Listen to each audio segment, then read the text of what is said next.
stand up strong, face the truth about themselves, to understand what went wrong.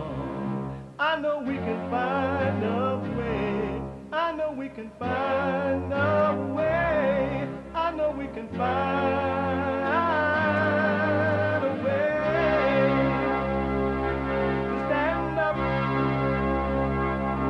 stand up, stand up.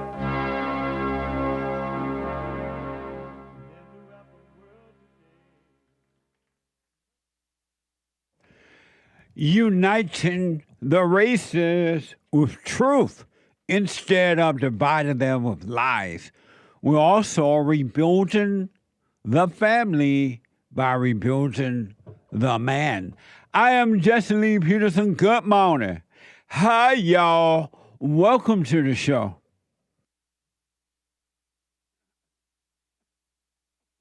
Excuse me. It is Wednesday. Again. Manhood Hour is coming up in the third hour. You can get involved by calling 888-77-53-773. 888-77-JESSE. Jesse. Jesse. And my biblical question for this week is a doozy. Do you pay attention to what's happening to you or what's happening in you? Do you pay attention to what's happening to you or what's happening in you? You ever thought about that? Amazing. We have every way that you can watch and support the show listed on jesseleepeterson.com/show. jesseleepeterson.com/show. And if you're out and about, you're on the run because the the Trump administration people, the border people coming for you. They're already coming for you. They're serious. They are not playing. And so if you're like hiding at the Catholic Church or you're hiding, you're scared to go to work or you're hiding at work or you are at school hiding on your desk or you are running toward the border trying to get back over to your country before you get arrested, or you're chasing the illegal aliens. It no matter what you're doing. You could be laying up at a beach or whatever. You could be sending your children off to a public school because you a mother, but you want to act like a man. You're jealous of men, and you think it's better to go to work so you can feel like a man and people can recognize you, and you call that self-worth. Whatever you're doing, you could be listening to the show on your iPhone or iPad by calling the listen line on TalkStream Live at 605-615-31. 605-615-4131. 605-615-4131. Amazing, huh? And to donate and have your comments read out loud, go to Buy Me a Coffee. buymeacoffee.com/JLP Talk. Or Bond JLP Cash App. Bond JLP Cash App. All right? It's amazing. So, it's a spiritual battle. If ever it's apparent, if you thought that if it wasn't as apparent to you during the Biden administration, it should be really apparent to you right now. During the Trump administration, all hell is breaking loose because Satan doesn't want you to see Trump That's a perfect example. And so the devil and his little demons are busy. Busy, busy, busy.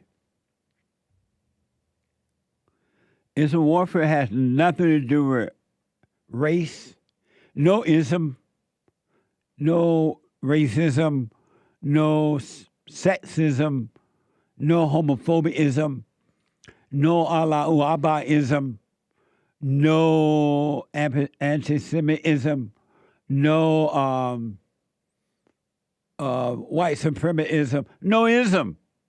It's either right or wrong, good versus evil. And there are human beings, and all human beings until they start to overcome. And only a few will overcome. They are children of evil. Hell is right here on earth, inside of human beings. You want to know where hell is located? Look within. It's right there. And also heaven is, if you want to know where heaven is located, look within. It's right there. You're already in hell when you choose heaven. Or will you love your hell and stay there? I have coming up for you some really, really amazing Mamma Mia, Daddy is Home news. They are getting rid of DEI. And they're going to only hire the best qualified person. The man that can do the job, the best qualified man.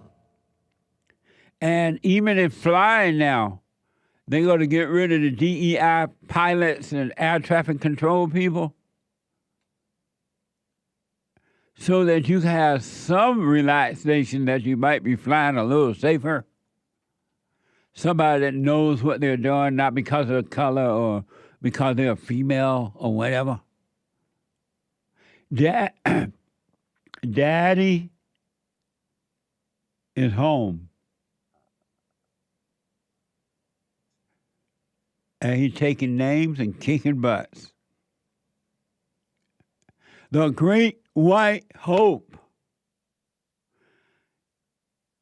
During the inauguration ceremony, there was a time when they had a little event at a Catholic church there in D.C., I guess. Yeah, in D.C. And they had a female preacher, so-called female preacher. Female preachers are just an illusion, by the way. It's not real. Just because the people say they're a female preacher doesn't mean that they really are. But they had a female Catholic preacher who was as thick as the Pope. And it was disgusting. It was hell on earth. I really thought when watching this, or while watching this, I thought Donald Trump and his whole administration, his family and everybody should have just gotten up and walked out. There would have been nothing wrong with that. While this female up talking her evil mess, her wicked language, her wicked words, they should have just gotten up and walked out. There was no reason, no obligation to sit there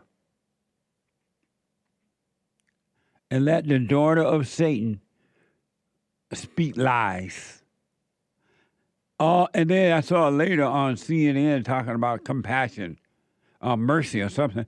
This woman wouldn't know mercy if it slapped her in the face. But Donald Trump really should have just walked out. Oh, I'm being told that it was an Episcopalian preacher woman, not a Catholic. Why she had on Catholic clothes? Why did she have on Catholic clothes? Because she made herself look like a Catholic instead of an Episcopalian. So this was an Episcopalian woman calling herself a preacher.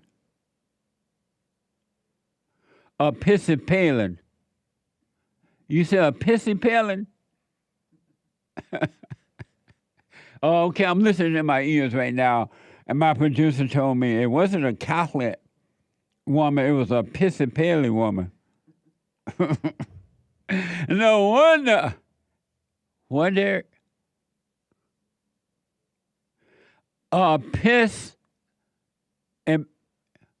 What? Episcopalian. Episcopalian. She was pissed because she wasn't compelling. Whatever. They should have walked out on her. Whatever it was. Really, the president should just say, okay, gang, let's go.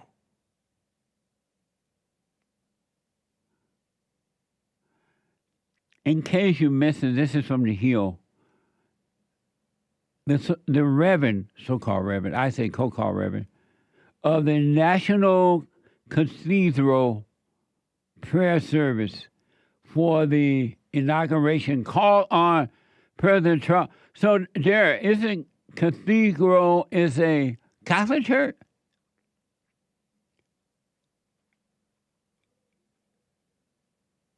Oh, okay. No, not necessarily, he's telling me. So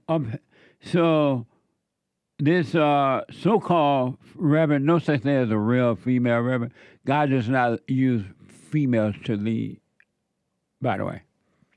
The so-called reverend at the National Cathedral Prayer Service for the inauguration called on President Trump to have mercy on transgenders, children, and immigrants, family, in her quote-unquote sermon on Tuesday. Watch this from X.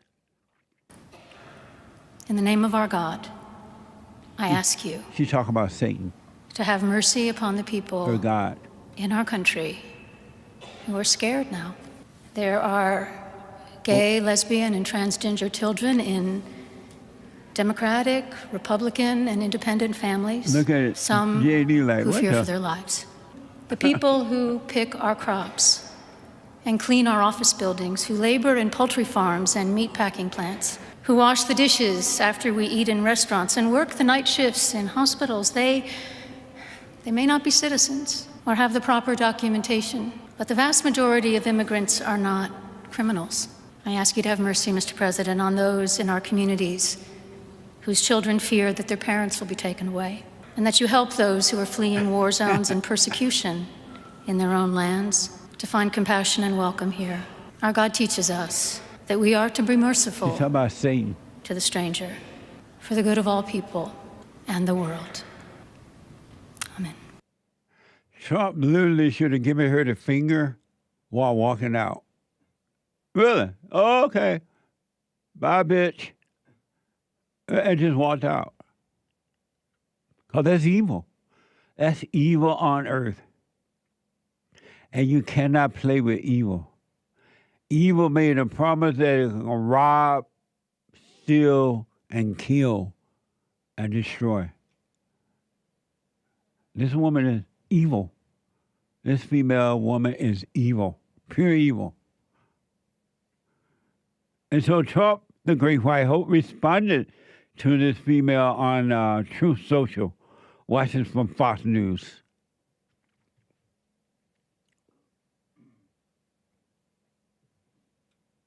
Joe, the president has already responded to this, saying, quote, the so-called bishop who spoke at the National Prayer Service on Tuesday morning was a radical left hardline Trump hater. She brought her church into the world of politics in a very ungracious way. So I guess there's a first time for everything, including being attacked at church. Amazing. This is why men, preacher men, policemen, president men, whatever men, you're not supposed to put women in leadership. This is what you get. They don't know how to lead in the right way. They really just don't know because they're like into their imagination and emotions. They just don't know they're evil. He should not have put her up there. Whoever put her up there. But he should have just given her the finger and left. Really. He would have not been wrong. You got to say no to the devil. You got to say no to the devil. In the same way, if you want to be free, but if you don't want to be free, you don't have to. You have to resist temptation of thoughts. You have to say no to the devil.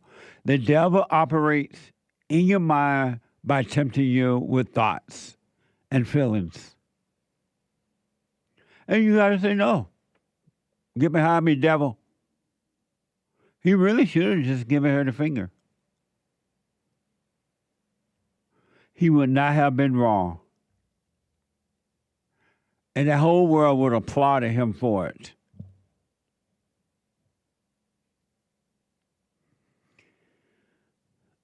What a mess. Thank God that he made our bodies the church. And in that body, you should worship him within.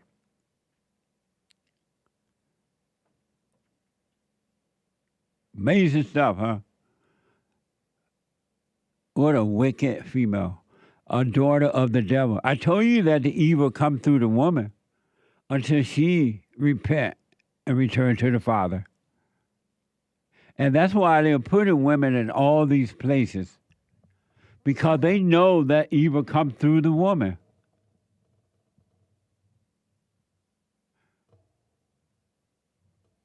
They know it. And then they make the woman look like the victim, so you can't. Oh, don't tell the woman the truth. Don't be hard on the woman. Don't be hard on Satan, they are saying. This woman is evil, pure evil. Standing as an Episcopalian church. Of all time to put the devil up there, they did. They chose that moment. And promoted evil. This woman has no mercy. She doesn't know what love is, has no love. She doesn't care 2 pennies about the illegal aliens or anyone else, and especially the American citizens, because otherwise you've been thinking Trump. If she put home first,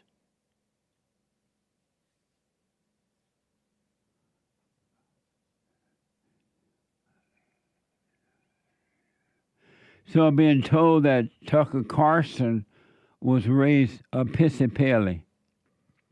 And he joked that it's not like real Christianity. Evidently. But Trump responded to her.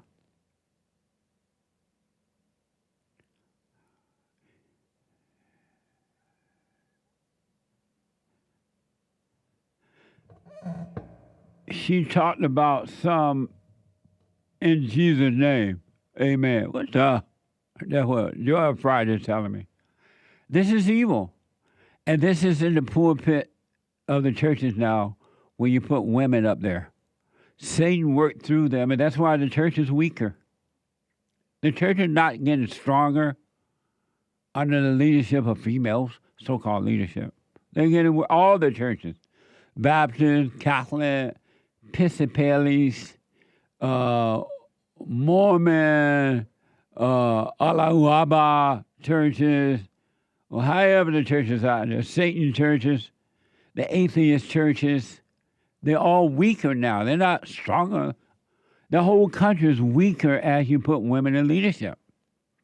You're trying to make something work that is not going to work, can't work, and the ladies that are waking up, they know it. They'll tell you. In the good old days, women would say, no, I don't want to work for no woman. I'm not going to work for a woman, they say.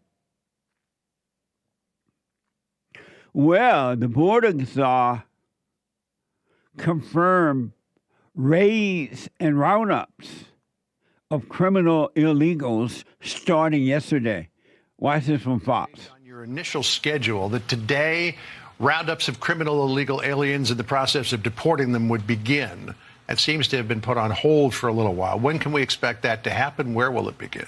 No, it started. ICE teams are out there as of today. We gave them the direction to prioritize public safety threats that we're looking for. So we've been working up the target list. There was some discussion about Chicago because the Pacific operational plan was released. So we had to look at and reevaluate, does this raise officer safety concerns? And it does. But we've addressed that, and teams are out there effective today. It's like Daddy went away into the military for a couple of years and left Mama at home. The Biden administration left them at home while he went over to the military to work to be an army man. And while he was away, Mama turned the whole household into a mess. Everything went wrong. And then Daddy came home from the military. Now he had to clean up the mess. They're cleaning up Biden's and his administration mess. Whomever behind it, the Great White Hope is cleaning it up. Are you cleaning up your life? Are you working on your own life as an individual? Are you cleaning up the mess in your own life by cleaning your mind, overcoming thoughts and emotions? Because this is what hell is, working through human beings. Hell operates through human beings who have not returned to the Father. Who have not returned to the Father. And it's going to get worse. Donald Trump might make things better in a physical way, meaning bringing back jobs and getting rid of DEI and all that crap. But he can't change the hearts of the people. Only God can do that when you invite him in, the truth to come in and take over. And you surrender to the truth, because you just can't invite the truth to come in and then you try to solve it yourself. It's not going to work that way. You got to surrender. Present your bodies a living sacrifice. All of your troubles and sorrows, bring them to the Father. Let him take care of. Destroy them. You can say goodbye to so-called DEI. And for those who don't know what DEI is, it is a program that the Democrats had going on in our country. And it was for people who were unqualified. They had to be black, female, lesbian, or homosexual, or they had their body parts cut off. But they didn't have to be qualified for the job. And as you know, service in America went to hell in the back. Nothing with planes. Every time you look around, some problem with the planes. I remember when they put the blacks as, what do you call that place where they put them in there and they tell the planes to come in and land and don't land there? Air traffic controllers? Air traffic controllers. I remember when they put the blacks in, I'm like, And these people were not qualified. They were air traffic controllers because they were black. And the planes, almost every day there was a near miss. We would hear about them, almost. Well, you could say goodbye to the non-qualified people and say hello to the qualified again. The Trump administration is ordering all DEI, meaning affirmative action, reparation, all DEI offices to be closed by 5 p.m. today. Why? This from Fox. Hey guys, good morning. That's right. So President Trump's administration is quickly making moves on some of the promises he made during his campaign. So the president issuing the executive order that all federal diversity, equity, and inclusion offices must close by 5 p.m. today, and all of their staff must be put on paid leave. The White House says, quote, this order enforces long standing federal statutes and faithfully advances the Constitution's promise of colorblind equality before the law. Going on to say, quote, this comprehensive order is the most important federal civil rights measure in decades. So here's what needs to be done by the end of the day today. All department and agency heads must notify employees of the closure and that they're being placed on paid administrative leave. All websites and social media accounts must be taken down. Any DEI-related trainings must be canceled, and any DEI-related contractors must be terminated. Making America great again. I remember the good old days when it didn't matter what color you was.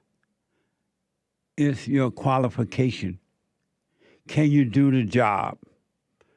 I want that back for America. It doesn't matter what color.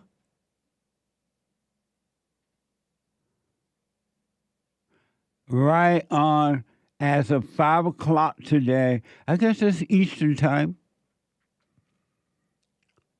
all DEI buildings shut down.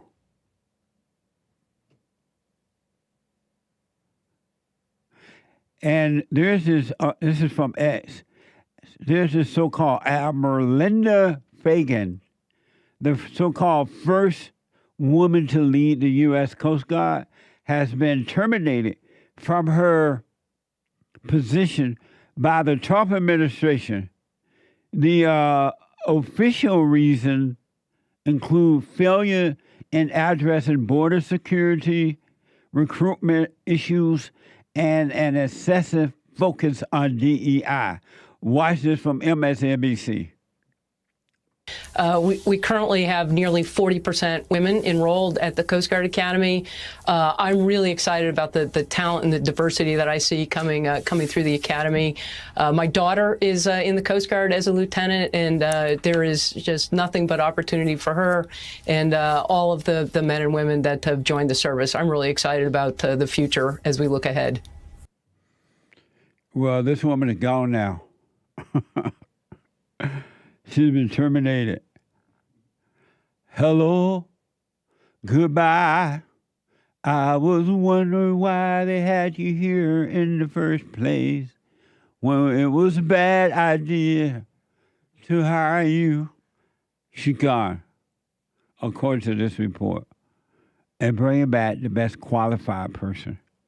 There's nothing wrong with that. This is what makes America great. This is how we function in America. Maybe services will go up now. Maybe. Well, you'll get good service now. Restaurants, post office, banks, at the airport, Lord have mercy. Now you may start to feel a little better.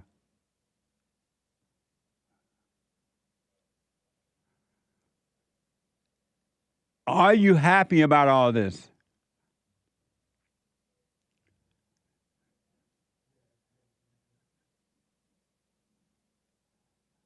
Are you happy about all this?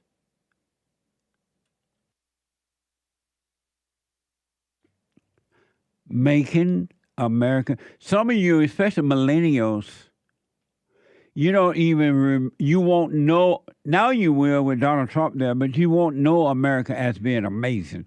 You won't know that at one time it was based on qualification and not color. May the best man win. I knew about it because it existed there, but for the last 50 years, 60 years, they've been taking that away, and they take out the best qualified man, and they put in somebody based on color. Remember, they got a U.S. Supreme Court woman, they call her a judge, and she was black. She wasn't qualified, just like Kamala Harris.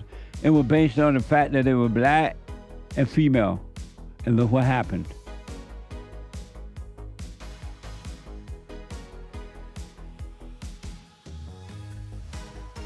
(888-7753-773) 888-77-Jesse. When I come back, your phone calls and super chats. Back in a moment.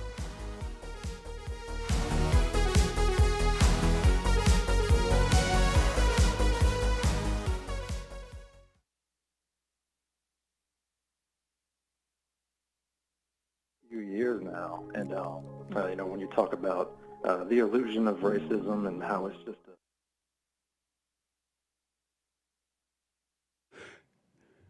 Good morning again. This is a message from Goldco, one of our sponsors. Thank you, Goldco. Last time Trump was in office, gold prices soared 53%. I'm ready for another surge thanks to Goldco.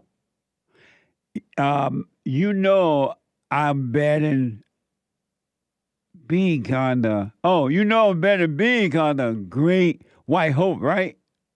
The Great White Hope, making America great again. So I'm betting big on the Great White Hope. Are you?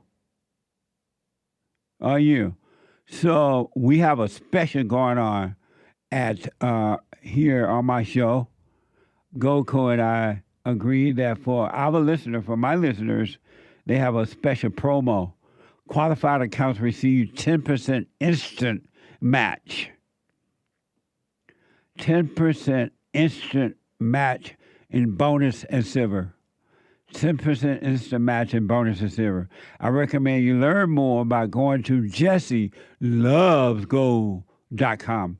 JesseLovesGold.com or call 855-644-GOLD. That's 855-644-GOLD. Tell them Jesse sent you. Amazing.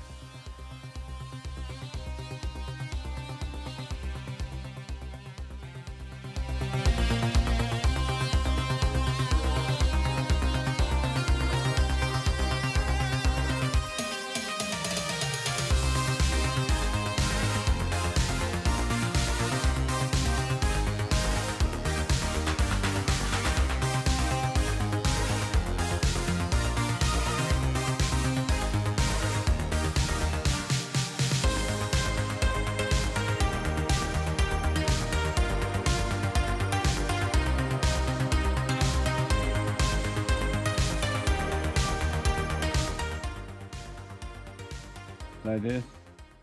No, other way. A little more? I'm not sure. It's just a little washed out. That's all. Amazing. So that's fine? Yeah. Hank is showing me where to put the coffee. Punchie's coffee. Amazing coffee. Punchie has his own coffee now. What the? And it's so good. Really, it's good. Check it out. Go to rebuildingtheman.com. rebuildingtheman.com/stores. And get Punchie's coffee. Punchie, possibly yes. And every bag that you buy, every penny you give goes back to BRYAN to help us get to work here. Not only are you getting an amazing flavor, you're also helping a nonprofit get the job done. So thank you.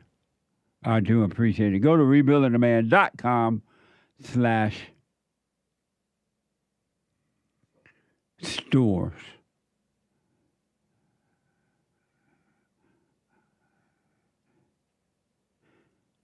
We got the live response. You have a soundbite on that, Derek? Let me hear it. We have a live response from the Great White Hope about that bitch that spoke at the church. Watch this. You have it ready yet, Nick? Yes. Let me hear it. Where's it from? What did you think of this? Huh? Forbes. Okay, go ahead. Forbes. What did you think of this? What did you think of the service? What did you think?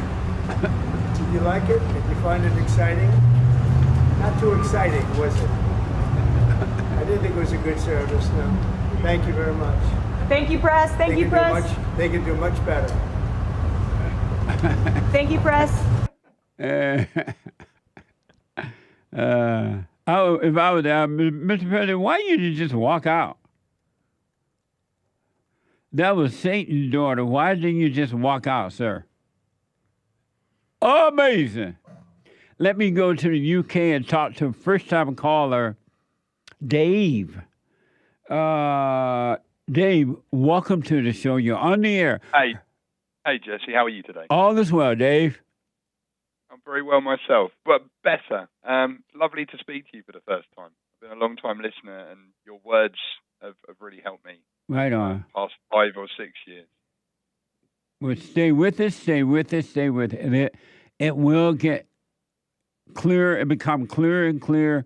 You will be made free. I have a quick comment, if I may, Yes. share with you. Yeah.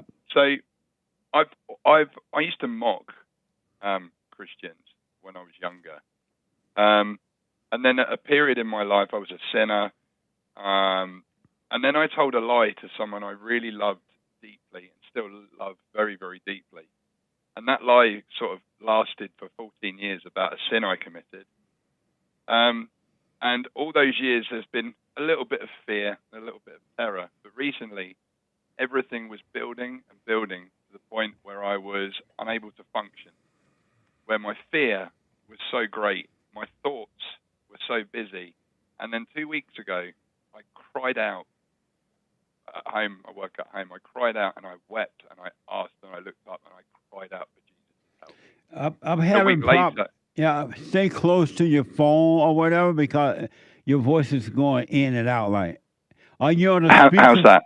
Are you on a Is that better? speakerphone? No, I'm on a headset actually. Oh, Is that that's better? what the problem is. Is that better? No better. It's a lot better. When he stays close, it's way better. Okay, stay close. That's cool. Cool. I'm back. So, But go yeah, ahead. and so I was terrified, and I'd been reading that the week before I went to church for the first time in about, my gosh, 35 years. And one of the sermons was all about, in order to know God, we need to first fear him. And after that week, I confessed to the person that I loved, and it just came out. I don't know where it came from, but after 14 years, I gained the strength to confess. And at that moment, I was absolutely, completely humbled. I was broken down to the very base of who I am. The person forgave me unequivocally, which must have taken huge amounts of understanding. And after that, I felt renewed. And I don't think I ever learned what forgiveness meant until I was forgiven. I've now started going to church with my wife. We study the Bible together. And it does feel like I was made new. And the anger's gone. I don't know where it went, but the anger's gone.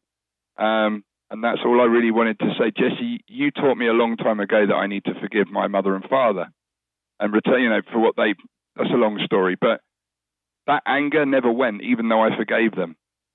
But when I forgave them, I don't think I was truly forgiving them. And it took someone to forgive me to understand how I should then forgive others. And that's all I want you to know, is that I learned to forgive through being forgiven. Right on.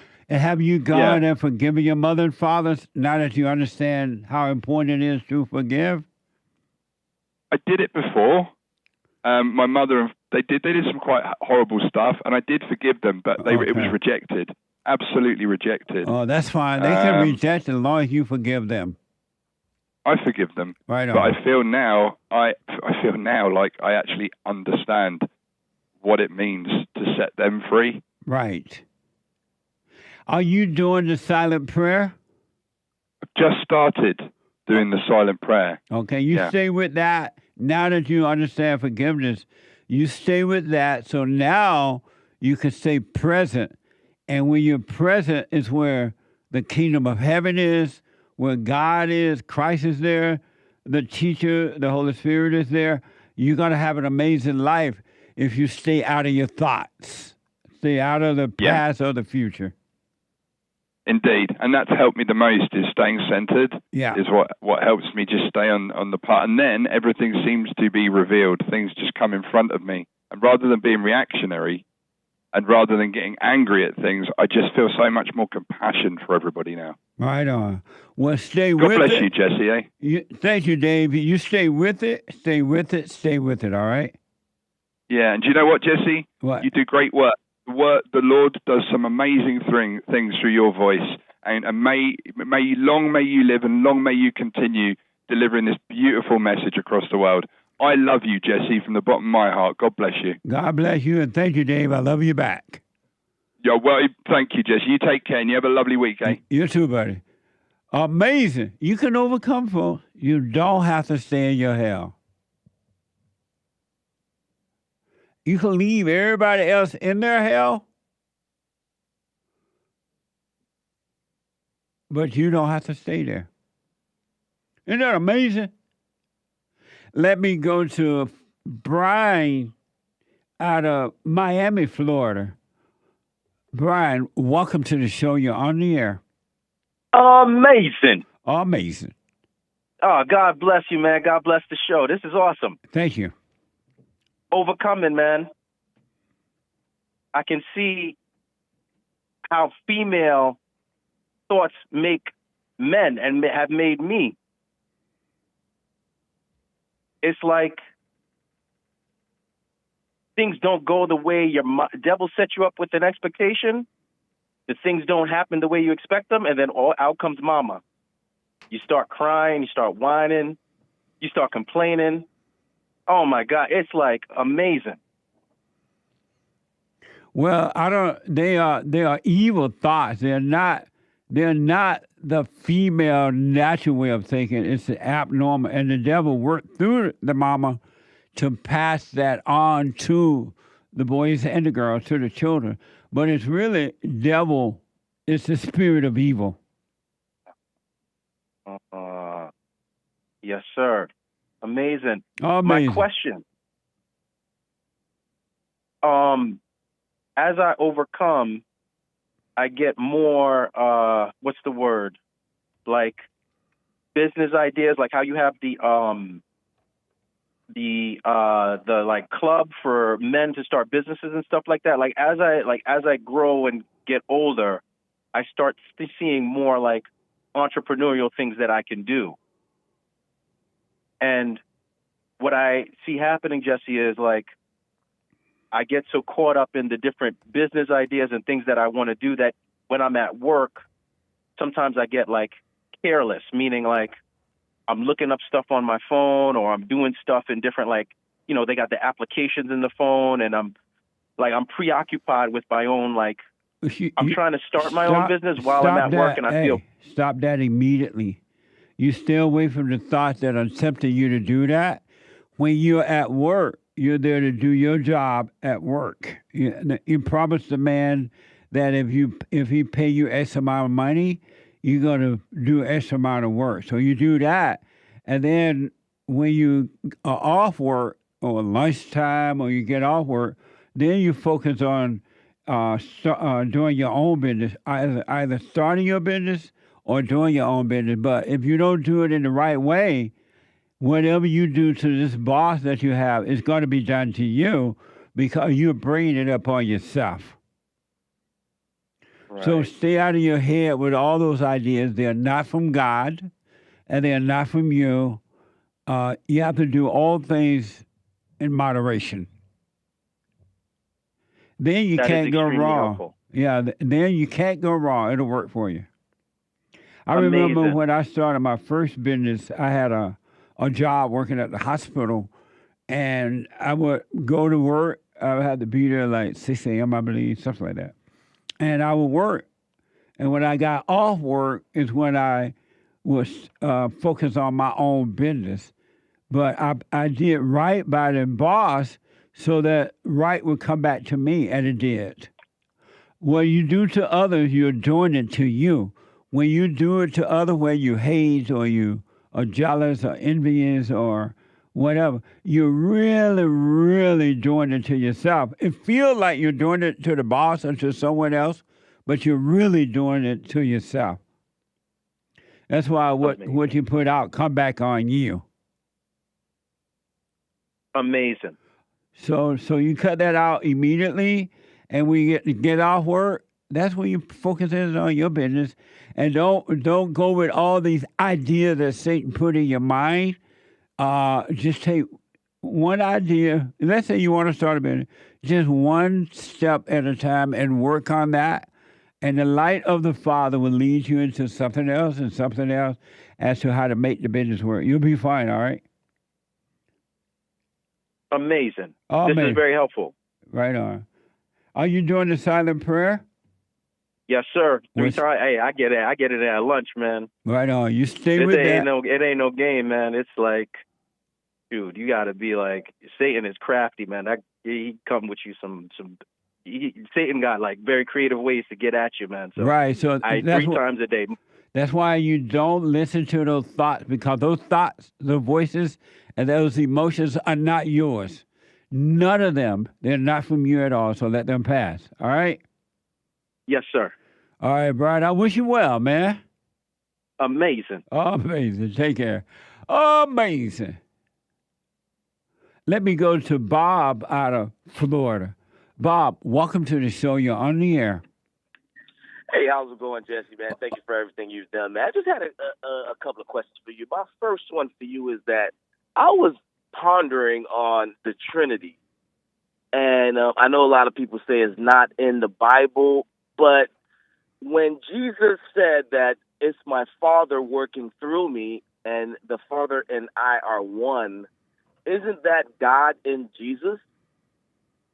Is that God? Yeah, God working through it. The Spirit of God is working through him to get his work done.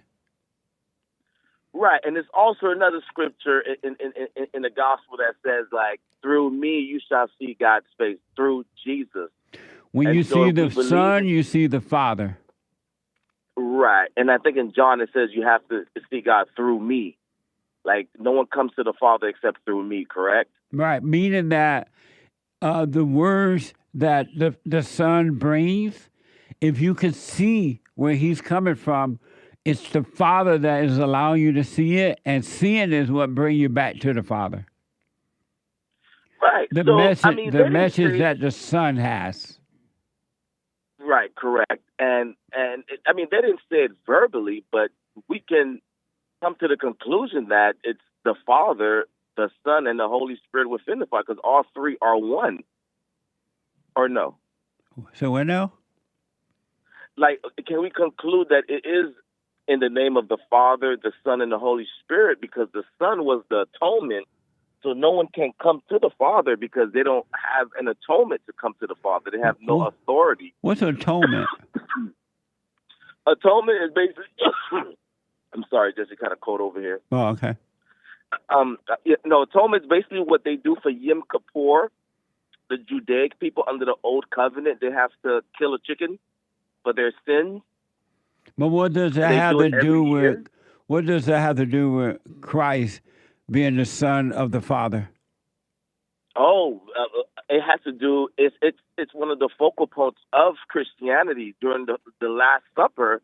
He said, "This is my body and blood that will be given up for you." He was the atonement of the sins of the world. So through him we have salvation and redemption.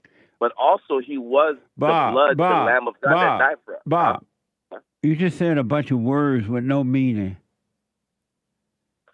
Okay, let me simplify it. Basically, he Are was the you Lamb saying of God. that? Are you saying you believe in something called the Trinity? Yes, Why?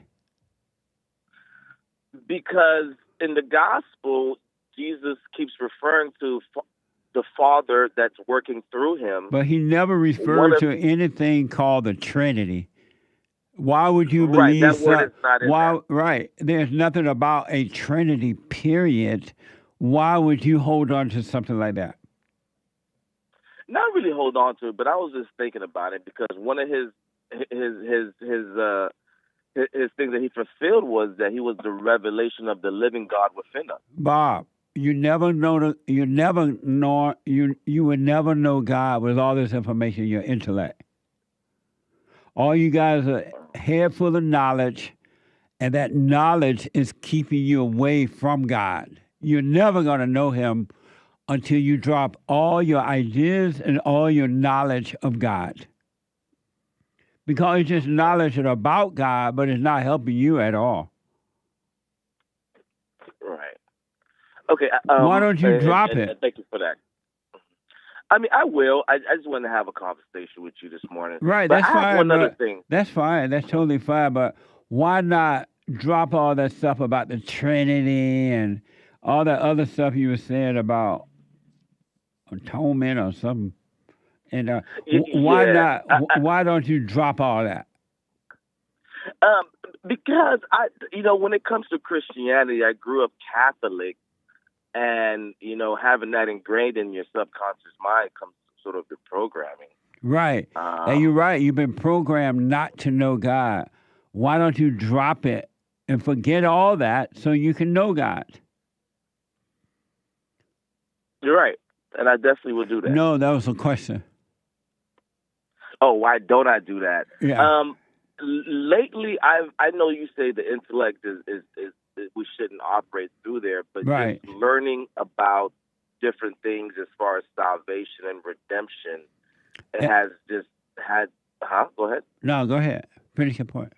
No, right. No, just learning about the salvation and diving more into the New Testament versus the Old Testament and the New Covenant that was given to us on the Sermon on the Mount. I know you like to refer to that a lot. I've just been more interested in things like that.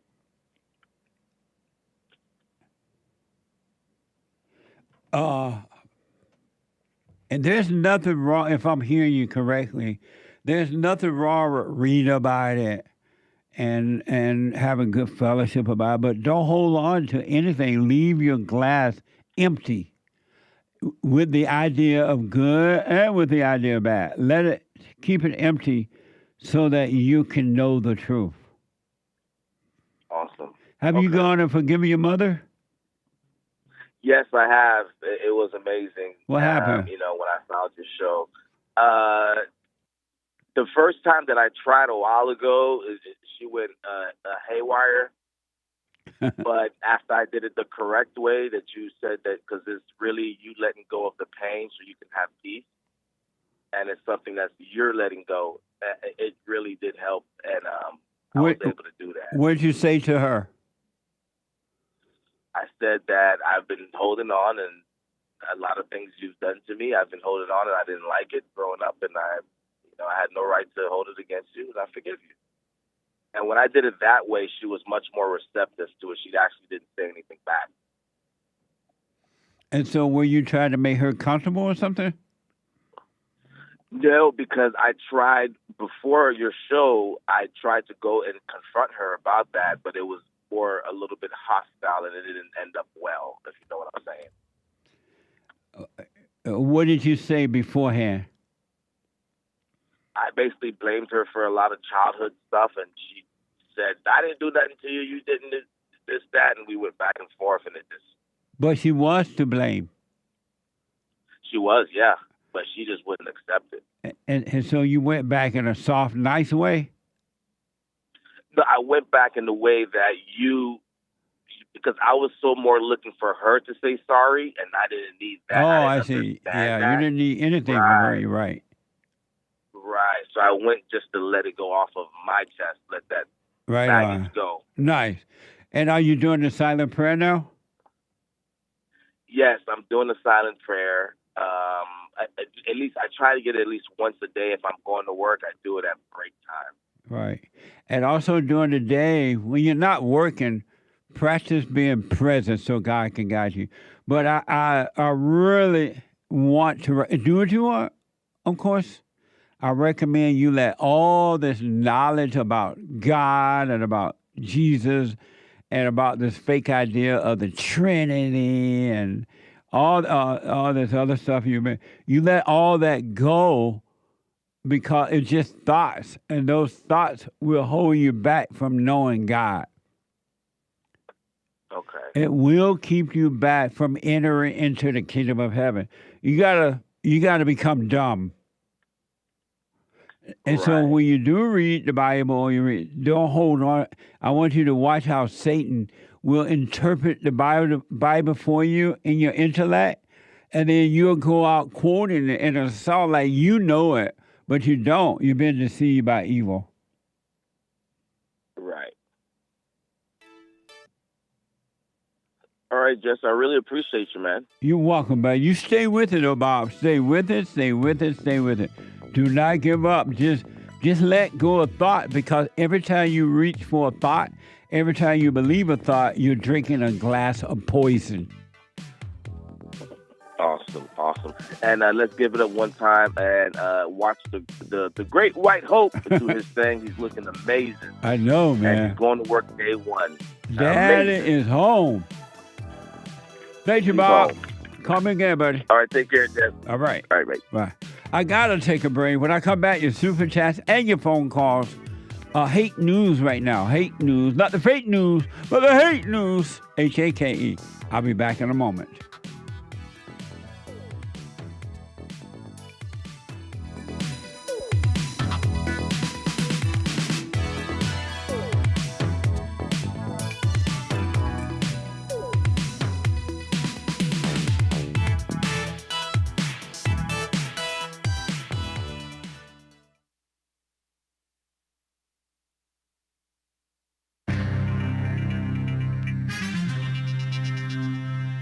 Some serious mess going on in the world.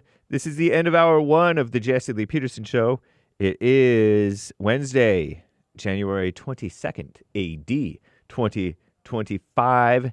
There is one line open. You can call in right now during Hake News, Not Fake News, and JLP will get to your calls. Okay, to get on, call in right now to get on hold, to get on air with JLP. And you can call free via Skype, even from overseas.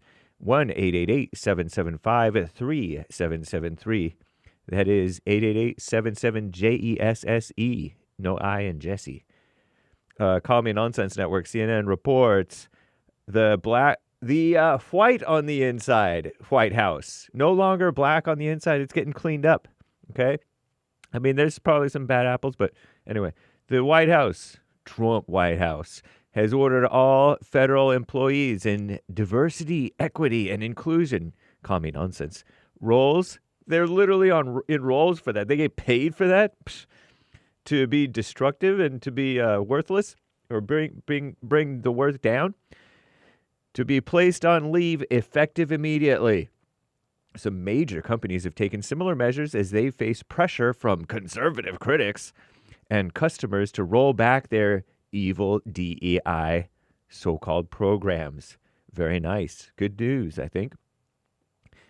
Shout out to those people who are working, quote unquote, in DEI for the devil. Winter whiteout, an historic, or is it a historic, or is it an historic amount of snow is burying parts of the U.S. Gulf Coast. The Gulf of America, after the region was struck Tuesday by a once-in-a-generation winter storm. At least 9 people believed to have died due to the dangerous conditions gripping the South, officials said. States of emergency active in Louisiana, Georgia, Alabama, Florida, and Mississippi, as I reported yesterday, I believe. Many schools and airports across the southern states closed as travel has become difficult to impossible in some areas. More than 25 million people are under winter weather alerts from Florida to Virginia today, all while much of the central and eastern United States face temperatures running from 20 to 30 degrees below average. I saw one place it was negative 10. How is that even possible? And an immigration crackdown.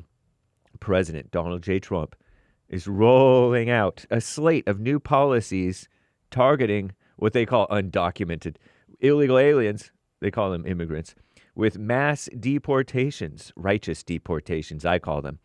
The White House, the white on the inside White House, washed with the blood of Christ, this week made it easier for immigrants, illegals that is, to be arrested in places considered safe zones. Nice. Like churches and schools. No more sanctuary in those churches or schools. ICE set a policy in 2011 preventing them from going to sensitive locations. That was Obama. I'm James Hake, now back to JLP. I think. Almost.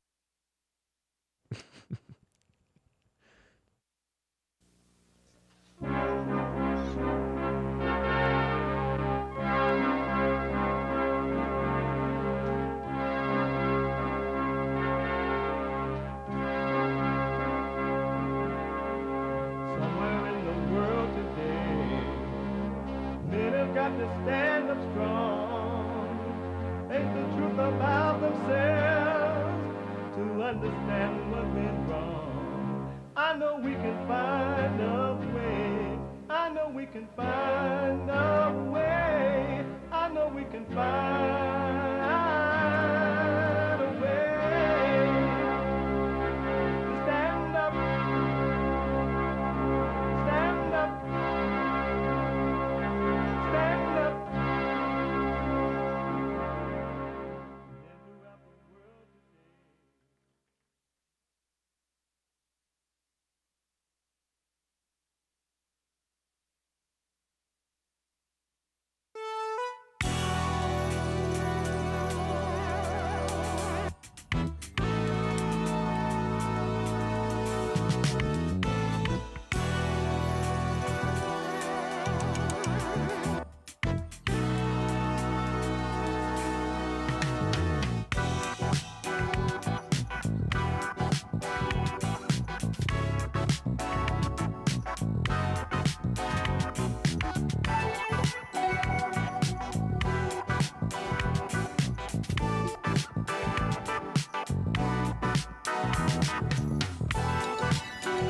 Uniting the races with truth instead of dividing them with lies.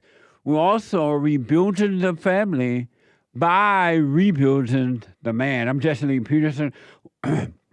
Welcome to the second hour. The Manhood Hour is coming up in the next hour. You can get involved by calling 888-77-53773. 888-77 Jesse. And my biblical question: do you pay attention to what's happening to you or what's happening in you? Do you pay attention to what's happening to you or what's happening in you? Amazing question. Really. And all these questions are set up for those who want to overcome their misery, overcome their hell. Your hell is your thoughts, feelings, so-called good feelings and bad feelings, your fear, your worry, doubt, thinking about the past or future, looking for love, wanting to be loved, or looking for friendships, wanting friendship, wanting for anything is your hell. Thinking that you're a lesbian or homosexual or transgender or whatever, that's your hell. Thinking that you're a mother or you're a father or you're anything, it's all hell. Why not be free? What's wrong with freedom? Why not just be free? No identity. Why you got to identify with something or somebody? Why? You're never going to be free. Why you got to identify with a group? Why do you have to identify as a pro-abortion or anti-abortion? Why do you have to identify? What's wrong with you? You just can't live. Christ did not identify with any of those things. There was only one identity for him, and that was of the Father. It was of the Father. He didn't identify as a Democrat or a Republican. He didn't identify as being black or white. Why do you have to live that way? What's wrong with you?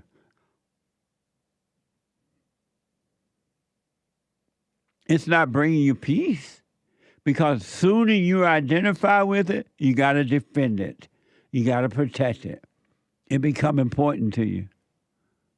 And now you got to defend it. Become your false god. It become your false god. As soon as you get married, ladies, doesn't your husband become your false god? Now you got to protect him either right or wrong. And men, as soon as you get married, doesn't your wife become your false god? Now you got to protect her, right or wrong. Why can't you just be married without identifying?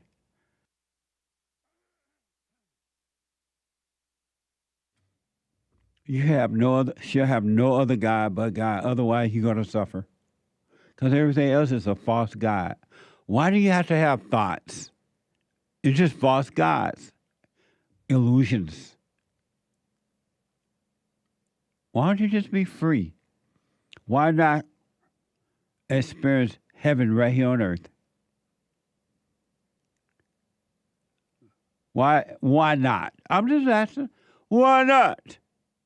But anyway, so if you're out and about and you can't just sit and watch the show, you can listen on your iPhone, iPad. You can podcast all the show, but you can listen on your iPhone, iPad by calling 605-615-4131. 605-615-4131.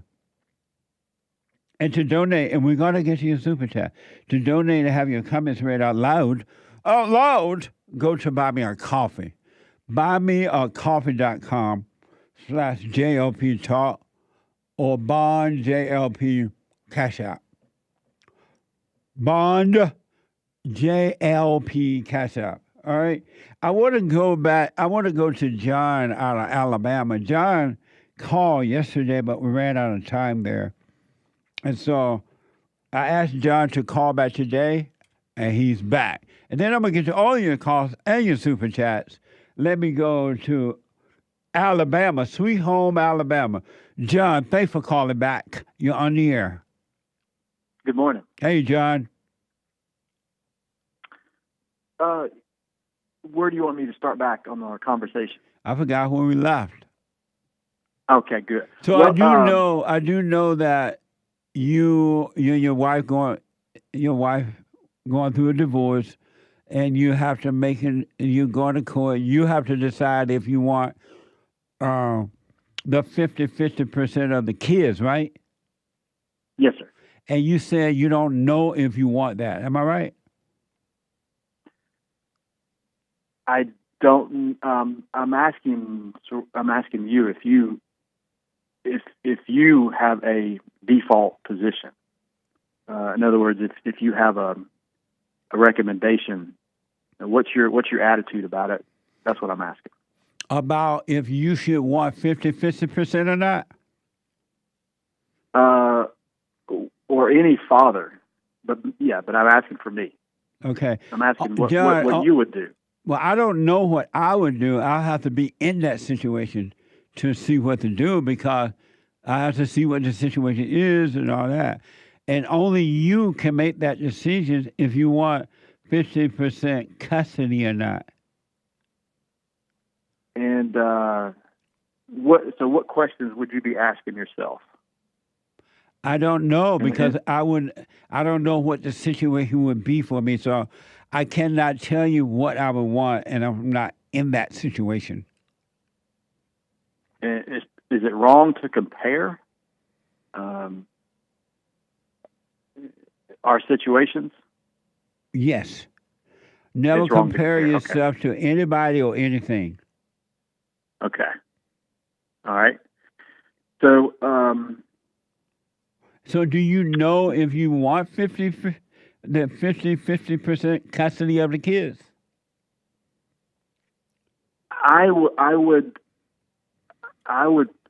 ask it a different way. I would ask, am I able to be a good? Am I available? Does my job status, does my job situation allow time to be a parent? The want. And what's the answer to that? Do you have time to be a parent? Yes, sir. Yeah, I work from home. Oh, okay. So yeah. that's take care of that question. It does. So that's. I mean, I'm available. So why are you having an issue with whether or not you want to be able to be with your children? You said in Alabama that, I think you said, I could be wrong about this, but I believe you said in the conversation yesterday that in Alabama they automatically give the father 50 and the wife 50, the mother 50. Am I right about that? They will. It depends on my preference. Logically, if I did not want. I know that, but if you wanted it in Alabama, it sounds like they give it to you if you want it, right? But they would ask questions like. No, well, let me get that answered first. No, they it's not will automatic. give you 50% if you want it. Am I right? No, sir. Oh, okay. No, sir. It's not automatic. If I was in the military and overseas, or if I had a business where I was driving a truck and maybe I had my own truck, and I'm on the road all the time, then they would make that decision. They would say it's not in the best interest of the kid. But none of those things are your situation. Your situation is you're home, you work from home. Correct. And so in your situation, would they give you 50% if you wanted it? No idea. There's other questions they would ask, I'm sure. Oh, I see. Okay. Yeah, so there's tests, and they're asking for the benefit of the children. And do you want 50% of the children? Well, that's why I'm calling.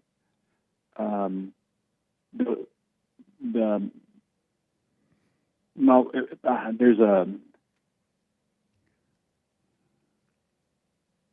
I don't know, and this is not what I want. I'm thinking, what's best for the kids. And so, what's best for the kids, in your opinion?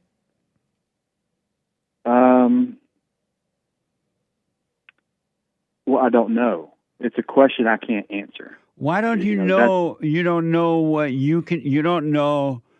You don't know if you can take care of the kids, or you don't know if you don't have time to take care of them. It's best to stay with the mother.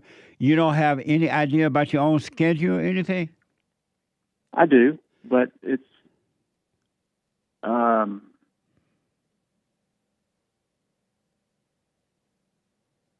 but that's in the future. What's in the future? I mean, the idea is if I'm going to take care of the kids, then that's sort of in the future. And are you? And I'm asking. What's in the future? What do you mean? You don't know right now. Right now, if you're able to spend the time and take care of the kids when you have them, you don't know right now that you are or you're not. Right now, I'm able to do an excellent job. So what are you concerned about then? Cutting the baby in half. What does that mean? Splitting time. Oh, well, if there's no consequence. Say if I had $100 and she wants half, I give her half. There's no consequence to the $100. There's no future for the $100. No emotions, no development, no growth, no spirituality. But what does that have to do with you wanting to be with your kids or not? I have no idea what's best for the kids, and I've also in my ear and in my mind, Jesse, I hear a lot of your lessons about if your wife wants them and she's behaving a certain way, let her have them. Meaning that don't be spending all your money and time in court with a woman that's already making it clear that she's going to punish your children to get back at you by keeping them away from you. But that doesn't seem to be the case for you, right, in your situation. Well, she's going to argue for full custody in court, and she's going to have me pay for her lawyer. How do you know that? That's in the summons. I mean, she's suing me. And so in the summons, it said you got to pay for her lawyer? Yes, sir. And do you have your lawyer too? No, sir. Oh. I'm representing myself. The money's not a problem as far as knowing my legal rights. I know what assets I had before we got married. We've only been married for a few years, and my total, the only question in my mind is what to do with the kids. Meaning, if you want 50% custody, right? That's in your mind. Yes, sir. And do you want it? I'm trying to make the right decision. And why is that hard to make the right? You said you work from home. Yes, so sir. that means that the time that you do have them, when you're at home working, how old are they? 3 and 1. So when you're home working, will you have time to spend with the kids too? Yes. So that's answered then. And so do you date a lot or something? What is it that's confusing you?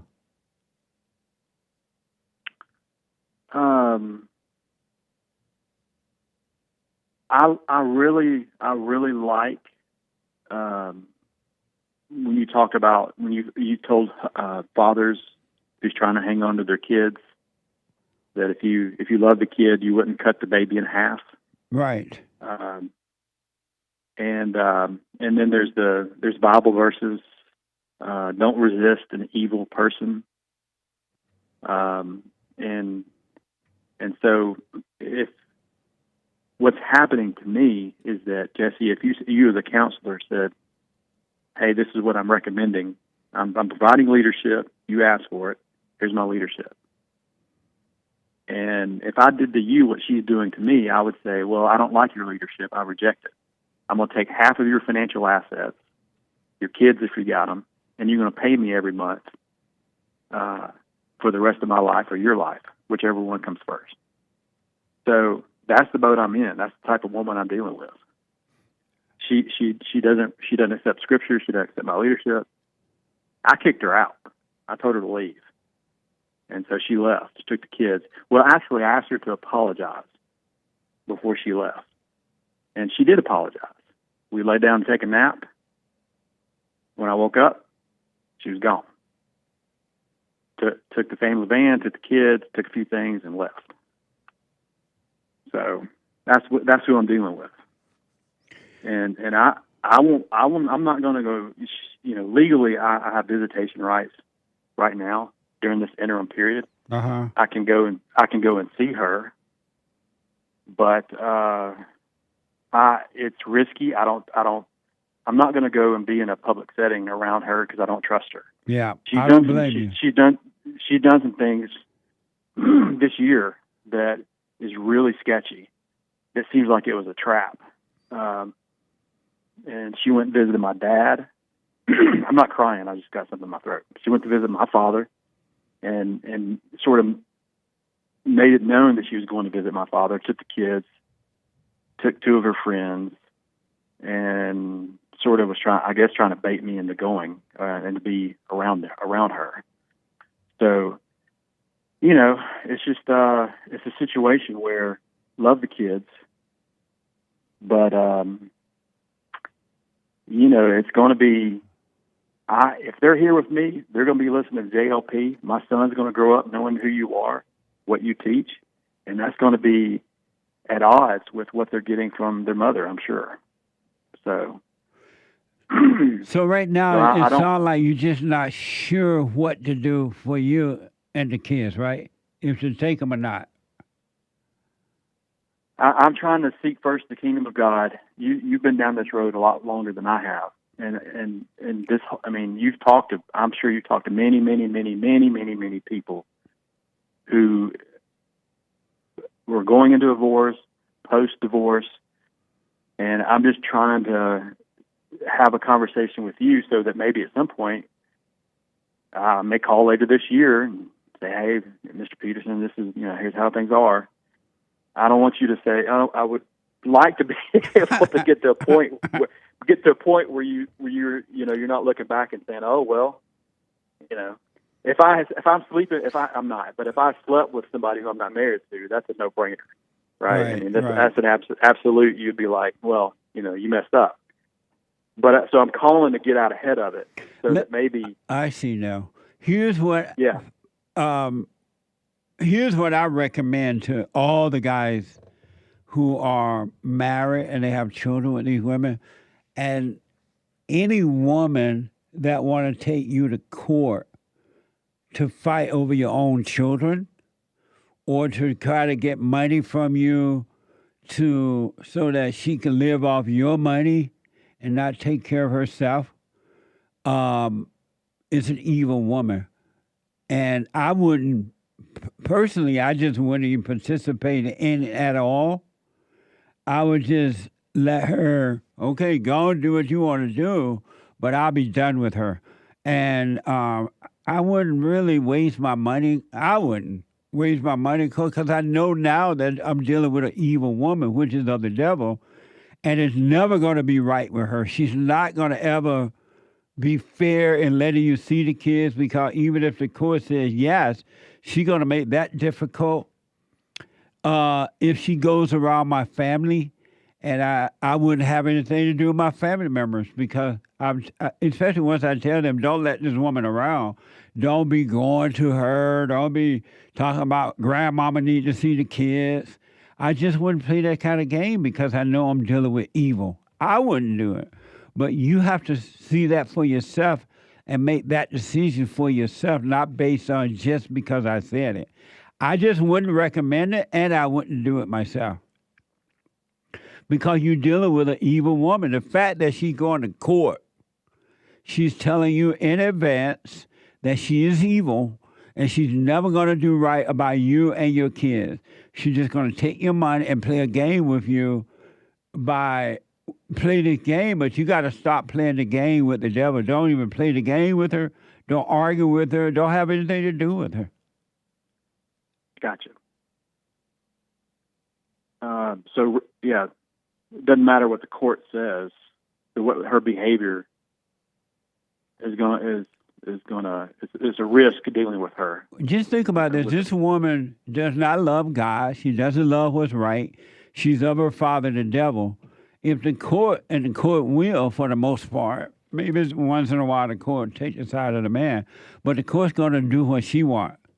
And if she's not following the laws of God, and she's not going to follow the laws of the court, the rules of the court, why would you want to be bothering anything like that?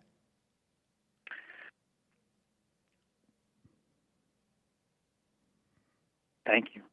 No, that was a question. I'm not going to answer right this moment. I'm relieved by everything you said. I called because that was my suspicion. When I'm outside, I'm trying to have peace with God. I feel more at peace when I just let him have it and let him deal with it. Yeah. You got to stop fighting with the devil. This woman is evil. Any woman that takes the father to court to keep him away from his children and the children away from the father, and she want you to give her money, you're dealing with evil. That's an evil woman. Yes. She ain't going to never do anything right. It ain't going to work. I'm really glad that we had a chance to talk, Jesse. I'm gonna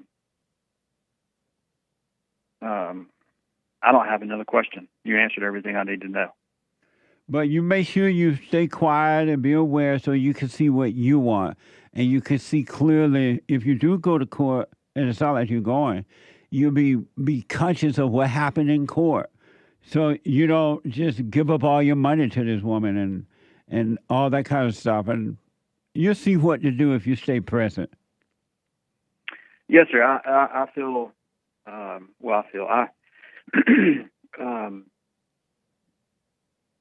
from the court standpoint, I've got my documents, and as long as it's a logical sort of arrangement, I don't think that it'll be an issue. Well, okay. The only thing I needed to have, in other words, I have conviction about not just giving everything over to her. Don't give her everything. No, and then don't make her, once the kids are 18, hopefully you don't have to give her another dime. You don't have to take care of her and all that because the marriage is over. Why should you have to?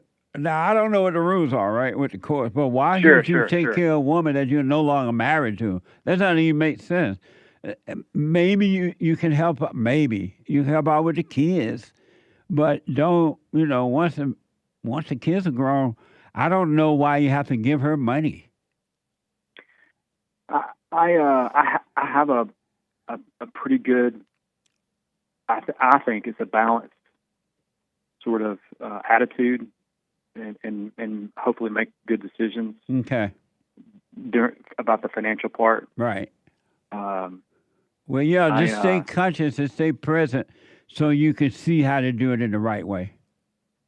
Okay. And don't be angry. No matter how she tempts you to be angry or how the court may or may not tempt you to be angry, don't fall to anger at all. After she left, it took a few days because it was trauma, right? And this was back in, this was late last year.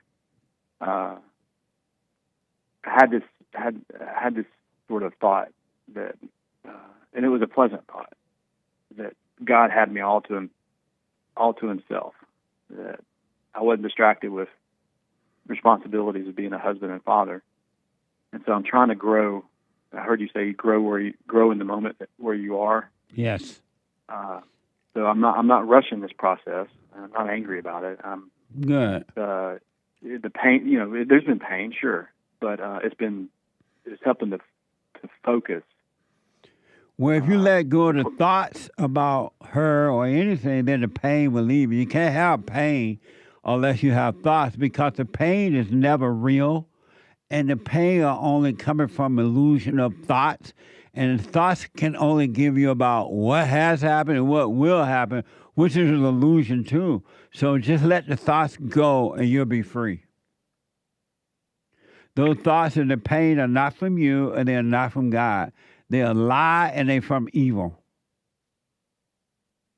It's a daily challenge. Are you doing the prayer? Yes, sir. Okay, well, stay with the prayer during the day. Whenever thoughts come, don't ever believe that they are you. You do not create thoughts. You do not have an idea of what you want or what you need or anything. So just practice living without those thoughts. And just go to work, do your job with thoughts. But, you got to use practical thoughts to do your work, build a house or whatever, right? But don't live by that. And you just stay away from thoughts, then you'll be fine. Thank you for helping me think through this. I really, really appreciate it, Jesse. You're welcome, buddy. And stay away from the thought. Let me know how it goes, all right? Shout out to Hake and all the guys. Thank y'all for what y'all do. Appreciate y'all. Thank you, buddy. Shout out. Let me know how it goes. Yes, sir. All right. Take care, John. 888-77-JESSE. Back in a moment.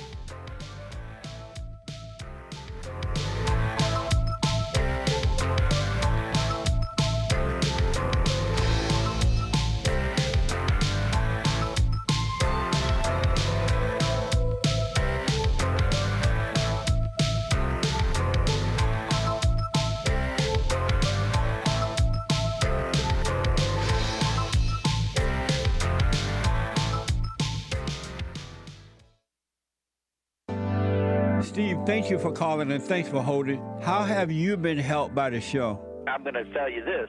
I believe you might go down in history as one of the greatest, if not the greatest, black man that ever lived on planet Earth, as far as I'm concerned. I don't know anybody before you that's been that great.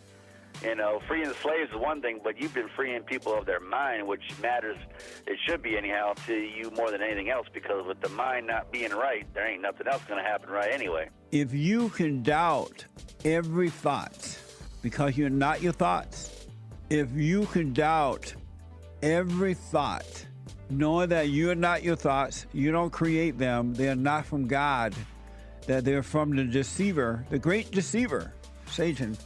If you can doubt every thought, you can be free, just like that. At an instant. Bring every thought into captivity. It's so amazing.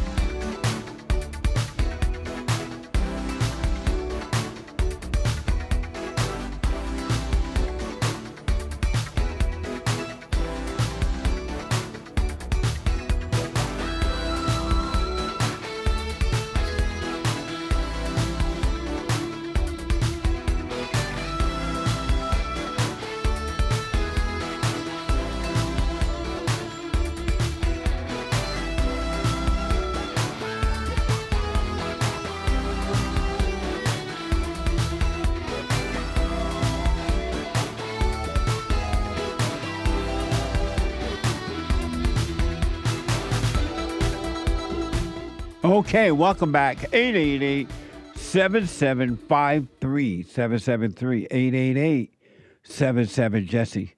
The Hake Report is coming up at 9 a.m. this morning. The Hake, Hake report.com. And at 11 a.m., Joel Friday TV. He black. Joel Friday TV at 11 a.m. Monday through Thursday. You don't want to miss it. And at 12 noon, the American Anchor Baby. The American Anchor Baby. Natural energy. And now that the Great White Hope is there and bringing back qualified pilots and flight stewardess, flight stewardess, and what's the name of those people that work in the tower thing? Air traffic controllers. Air traffic controller. You might see some flights coming again because he needs some qualified employees, not DEIs. And now that DEI is gone, qualified people coming to the front. So at 12 noon, the American Anchor Baby. All right? And don't forget, check out Punchie's Coffee. I got my own coffee now. Did you ever imagine that? What the? And it's good. Good. Punchie's Coffee. Go to rebuildingtheman.com, rebuildingtheman.com, or call 800, rebuildingtheman.com/store. rebuildingtheman.com/store. Get some Punchy coffee. Every dime, every bag you buy, you're helping the nonprofit. It goes right back into the nonprofit, all right? Thank you, but the coffee's good. Did that coffee come from the plantation? Did I pick my own coffee? What the? Check it out. Super chat. Super. Super chats.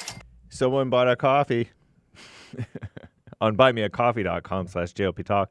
Hello, sir. On yesterday's show, it sounds like when you got that information about the deal between Israel and Hamas, yes, it really bothered you.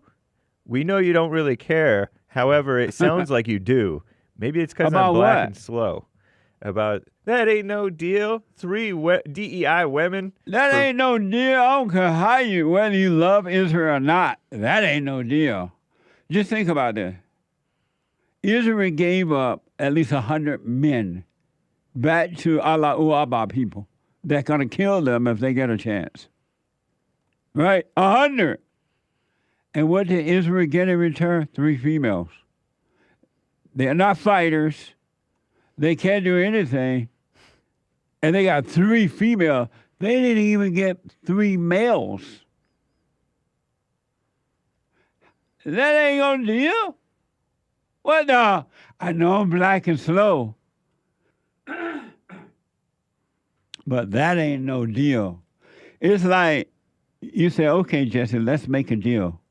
I give you $1 and you give me a dime. Or you give me a dime and I give you $1. And we're supposed to have a deal? Are they saying that? It's kind of like 3 cents. No, he's saying... they got 3 females. But go ahead. He's saying it sounds like it really bothered you. What does that mean? You know you don't really care. However, it sounds like you do. Maybe it's because I'm black and slow. As if like you're angry about it or... Oh, no. I ain't angry about it. I'm just saying that ain't no deal. That ain't no deal. That is nothing to be proud of. There's nothing to be holding no press conference and saying we have a deal. You ain't got no deal. That's right. You got screwed. You ain't get no deal. And my dream team knows better. Trump, my dream team. Trump, Netanyahu, and Putin. The dream team. Amazing. Thank you. Tony bought a coffee. The trail is bitter. The trail is cold. 1,000 wagons, a story untold. Family and friends and my bag. No, my bag of coffee. Oh, right. Your bag. My bad. Hate card stuff, sending it up. This is hate white privilege card. Did you know Hank have a white privilege card? You know he's living that life. Oh, yeah. I pull it out anytime I can. He white all the way. White privilege. Well, now that DEI is gone, maybe now the white man can get his country back. Hopefully. We'll see. But go ahead. Family and friends and preachers, too, in the Old West. That's what we do. How's that, Nick? Wagon, train, country and western, Tuesday. Nice. Thank you. Says. Tony bought a coffee. When I first heard that preacher, I thought he was being funny and doing a parody of Martin Luther King. Then I had to check the color of his tie. It was red. What a mess. I think that preacher he's talking about the inauguration preacher, right? Yeah. That preacher did what that woman did, that Episcopalian woman did. They played a trick on Trump. Yeah. Both of them. I don't care if he had a red tie. That ain't no conservative, and it ain't no preacher. What the? Amazing. Thank you. Denise on X says, come on, Jesse. It was inspirational. God hears your prayers when they are spoken with emotion. I loved it. Praying hands, heart, and American flag. Number one, God does not hear emotional prayers. Satan does, but not God.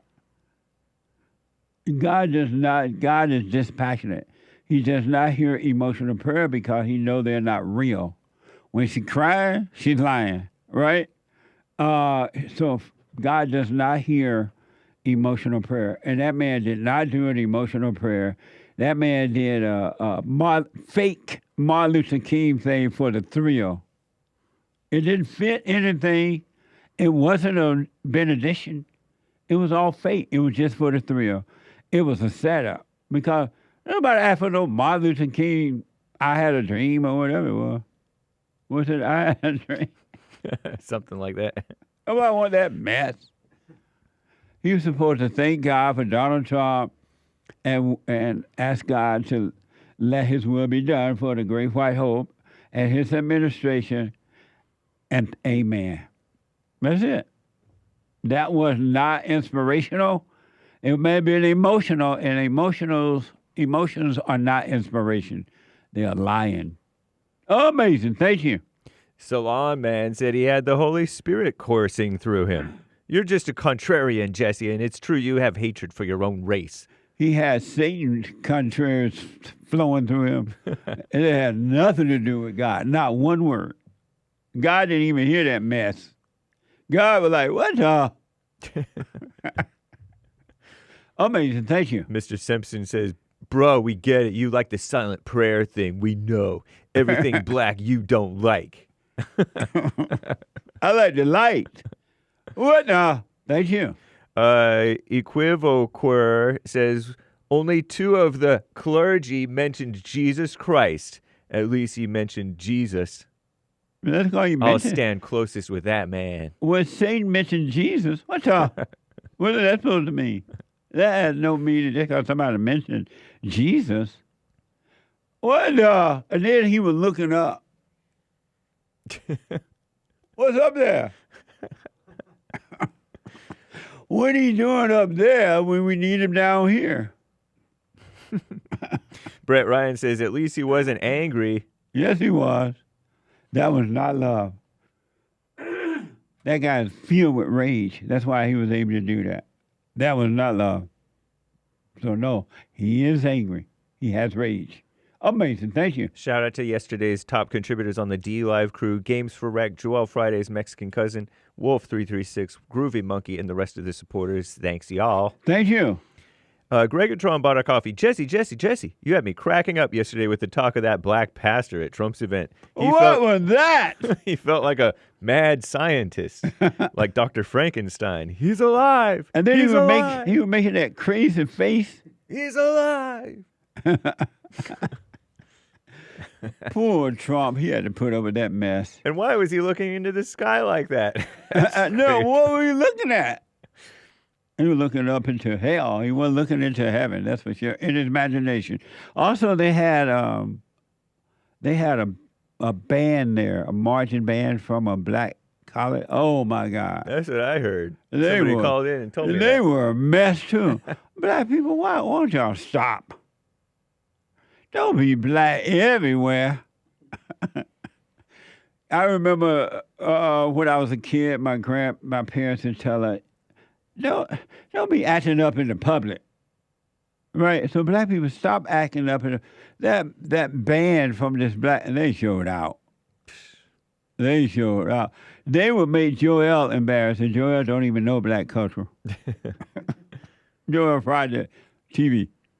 They were a mess. Oh my God.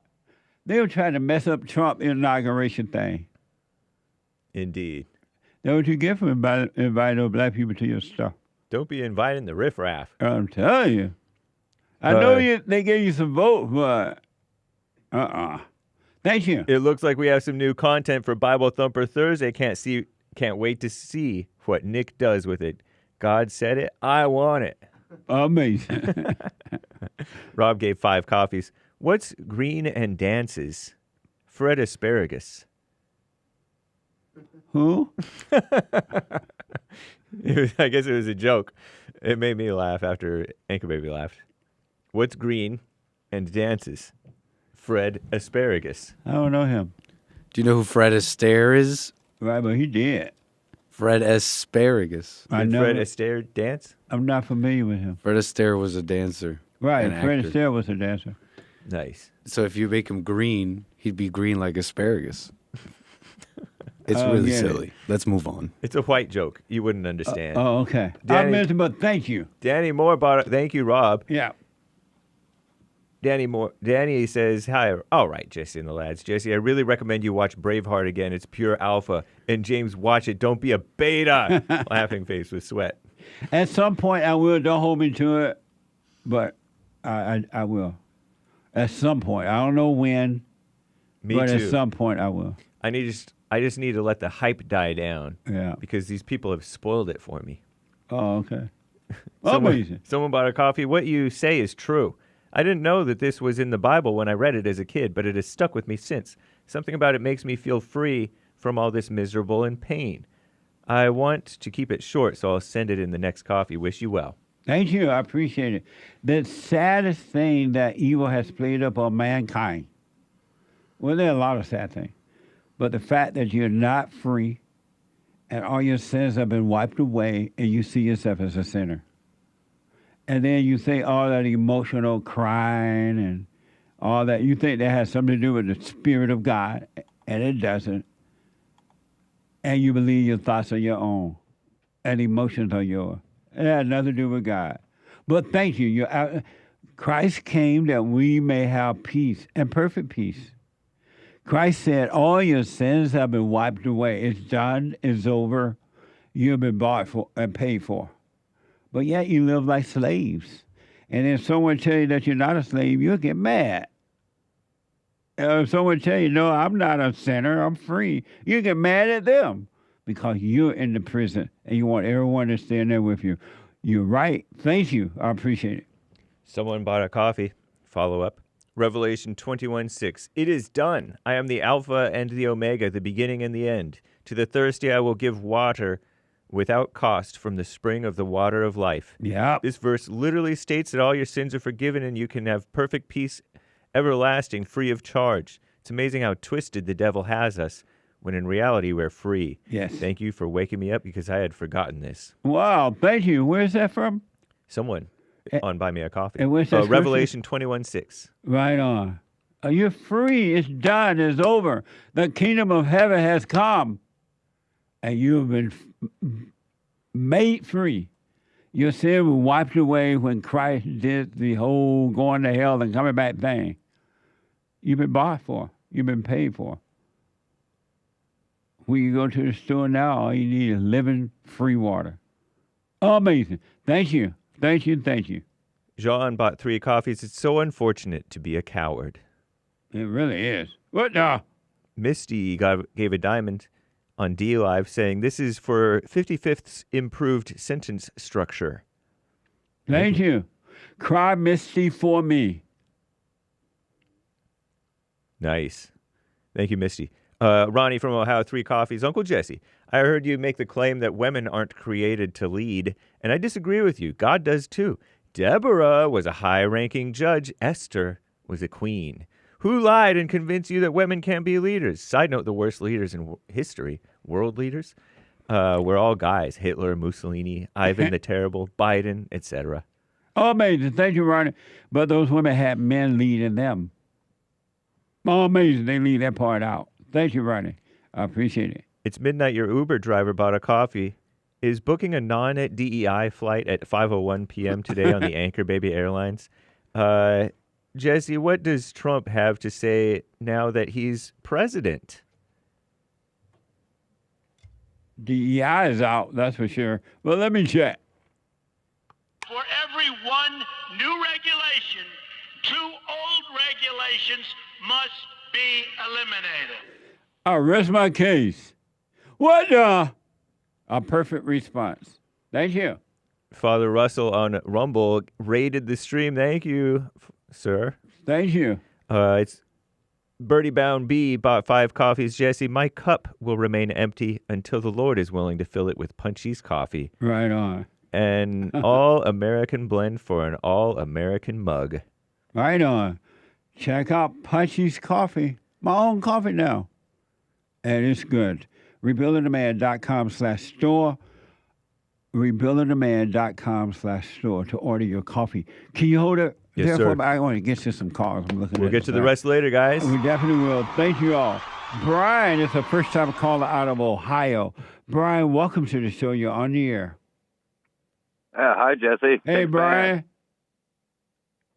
Hey, man, I just had a couple comments and a few questions for you. I just want you to know that I've been a big fan for a long time. I wanted to thank you for your over 35 years that you've been fighting the good fight. I wanted to thank you for the great White Hope. I wanted to thank you for White History Month in July. I wanted to thank you for taking on the beta males. July just feels white. Oh, I tell you, it's so beautiful. I wanted to thank you for taking on all the BLM nonsense, the David Turners and the Jasmine Abdallahs or whatever their names are. And I wanted to know, a couple things from you. What's your favorite subject to talk about on here? Is it the racisms or is it religion? And the next question would be, what's your favorite interview on here or that you've done? Would it be when you took on Dr. Phil or when you took on the beta male Destiny or that he, she, Michael Gallagher, Willow Kessler woman dude, or Bill Maher, or Sean Hannity, or the Black Panthers. Yeah. That's interesting. I never really think about which was my favorite, so I don't know. And when I'm doing my shows, I don't have a favorite subject for that either. I don't know. I don't have. That's a good question, John. I don't think about those things. So, but I will, and then I'll tell you later, another time, which the favorite with the shows and the interviews. But I just don't have one right now, and that comes to mind. Okay. Well, I got to say personally, I'm tied between when you took on Dr. Phil and when you took on Destiny. You know, that one guy who was cheated on by his wife and all that good stuff. I love to see you take down the beta males and be an alpha. And, go ahead. Dr. Phil is a conservative now, right? I think I saw that somewhere, or maybe not. I would say so. You definitely inspired the conservative inside of me, and all the common sense values that have been lost over the years. Yeah, we got to bring that back. Coming out lately. Yeah. Yes. We got to bring that back, and I think Donald Trump will do that as well. And men like you who are waking up, I believe the truth is just going to spread even more so. Yes, sir, and that's why I wanted to get on here and just say thank you for supporting us. Thank you for supporting Donald Trump, and just thank you all around. Thank you, thank Brian. God for letting this election go the way it did instead of the last one, you know? Absolutely, man. Thank you, John, and I appreciate your support. Brian, and I appreciate your support for helping us to get this done. Thank you. Yes, thank you, Jesse, and just keep doing what you want to do. And I just wanted to know real quick, how long do you plan on doing what you're doing? Until God tell me to stop. I love it. Hey, can I get a quick shout out to my daughter Cheyenne, who's listening right now, and she loves you as well. She's 9 years old. Shout out, Cheyenne. I love that name, Cheyenne. What the? Amazing. Shout out to Cheyenne. Thank you, thank you, sir. Brian. Okay, buddy. Amazing. 888-7753-773. Let me go to Chris, a first-time caller out of M-I, cricket letter, I, cricket letter, I, humpback, I. That's how you spell Mississippi. Chris, welcome to the show. You're on the air. Hey, Jesse. How you doing today? All is well, Chris. Hey, it's awesome to talk to you, sir. Thank you. So I had a question. I was, as you talk about taking on your mother's spirit, I was wondering if you recollected the moment that happened in your life. The moment I took it on, or that I overcame it? The moment you took it on. I don't remember when exactly that it happened, but I do know that it happened because she tried to turn me away from my father, and I became angry about that. Can you hold for a minute, Chris? Yeah, sure. Hold on. Let me take a break. One more hour to go. 888-7753-773. The hate news is coming right now. Not the fake news, but the hate news. And I'll be back in a moment.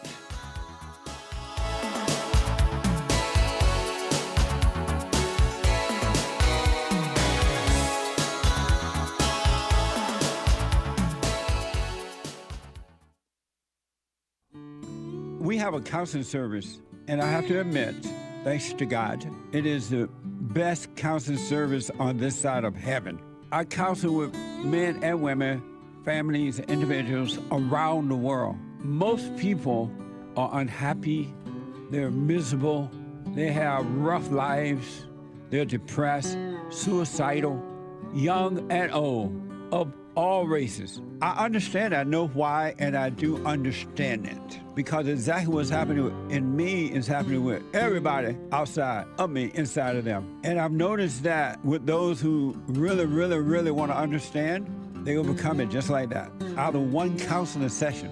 If you need counseling, you can go to rebuildingtheman.com or call 800-411-2663. 800-411-BOND. Best counseling service on this side of heaven.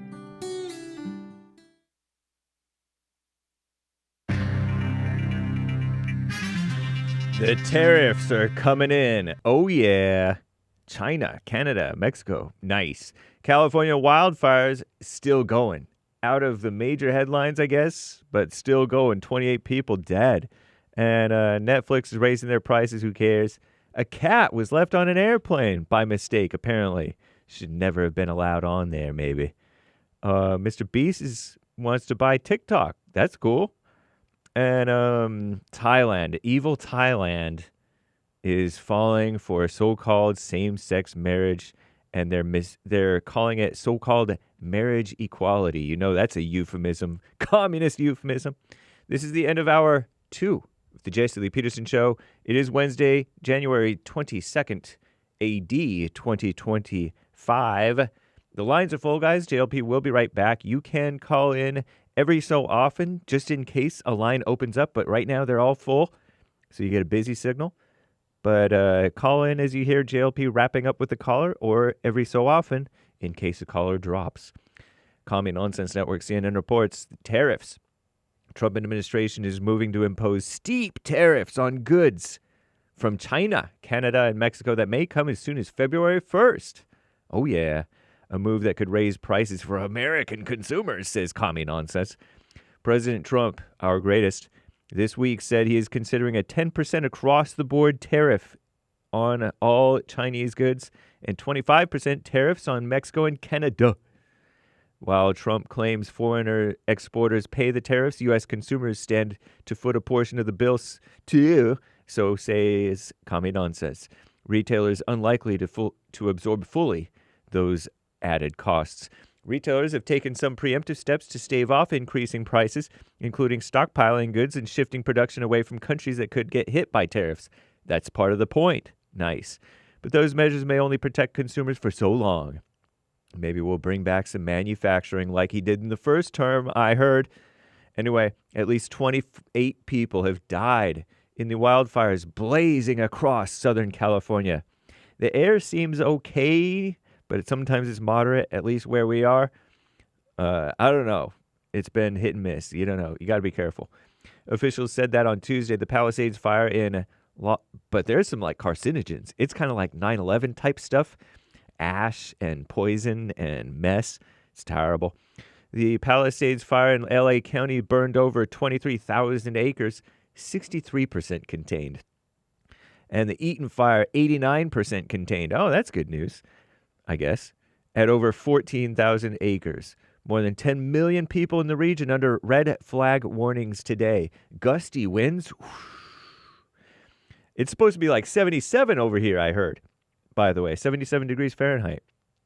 And cloudy. Gusty winds and extremely dry air. Tens of thousands of people been displaced for weeks and now find their housing situation beyond their control. Crews say they may take months to clean up toxic contamination from chemicals released as flames consumed electronics, metals, plastic, paints. It's a mess. There's this cat named Mittens, and it became an accidental jet setter when her cage was overlooked multiple times in a plane cargo hold. Wow. I bet it didn't happen on Anchor Baby Airlines. Mr. Beast, he's a social media star. He's on YouTube and stuff. A competitor is looking to buy TikTok with a group of investors as the deadline approaches for the company to avoid a permanent ban in the United States. And Trump is on their side because Trump is on our side. Nice. 1.4 billion people traveled internationally in 2024. Tourism is returning to the pre-scam-demic highs. That's nice, I guess. Here's this quote from this evil person. Thailand is ready to embrace diversity and accept love in all its forms. What a sicko. So said Thailand's so-called Prime Minister Paetongtarn Shinawatra, as the country gets ready to become the first in Southeast Asia to recognize what Commie Nonsense deems marriage equality, which is a dumb euphemism. Hundreds of so-called same-sex couples expected to tie the knot across Thailand Thursday when the landmark bill goes into effect. I'm James Hake. Now back to JLP.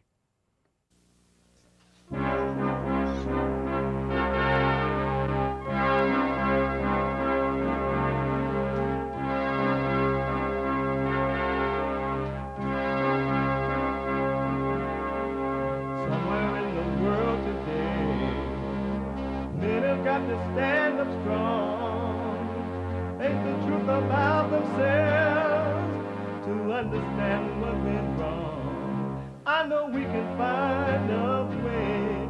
I know we can find a way. I know we can find a way to stand up, stand up.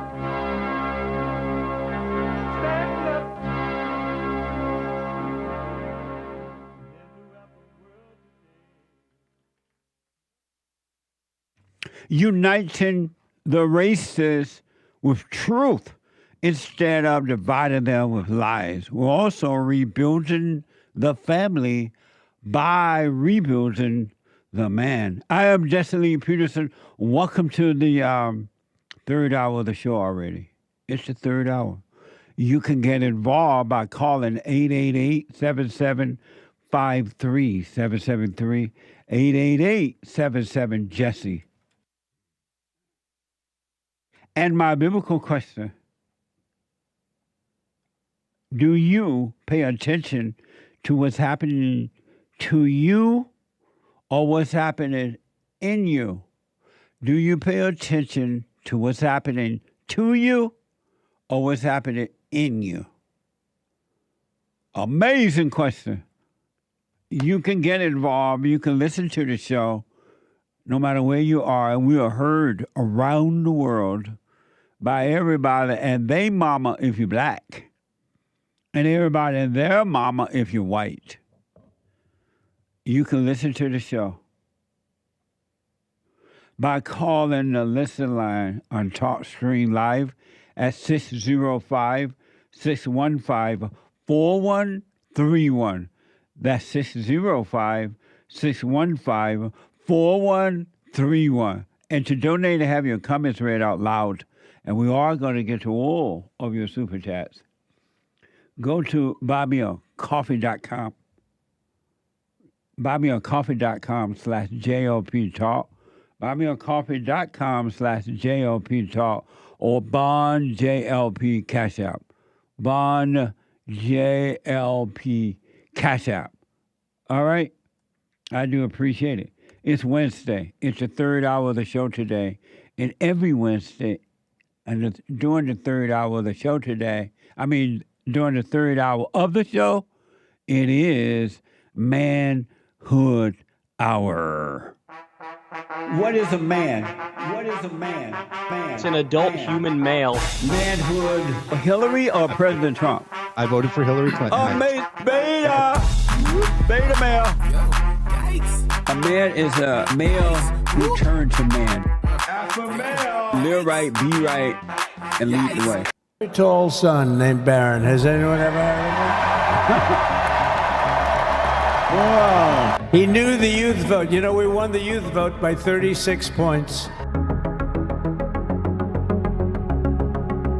That's Baron.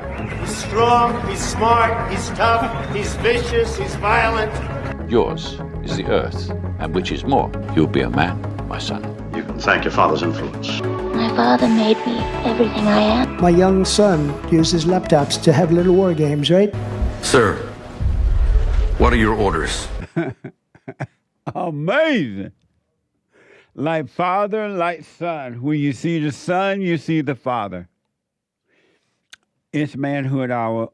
God in Christ, Christ in man, man over woman, and woman over children. But the man got to be with the woman for the woman to guide the children in the right way. Amazing. That order is the only order that will work. Nothing else is going to work. Everything else is fake, Everything else is an illusion. All right? And I want you to know, as a result of that illusion,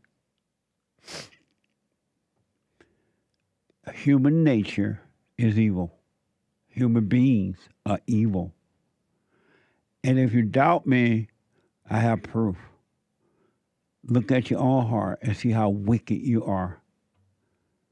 Anyone that has fear, anyone that has doubt, jealousy, envy, and strife, and want to go for revenge, want to hurt their fellow man, or hurt themselves.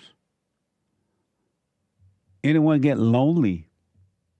Anyone that identify with a false identity, want to be like someone else or not be like anyone else.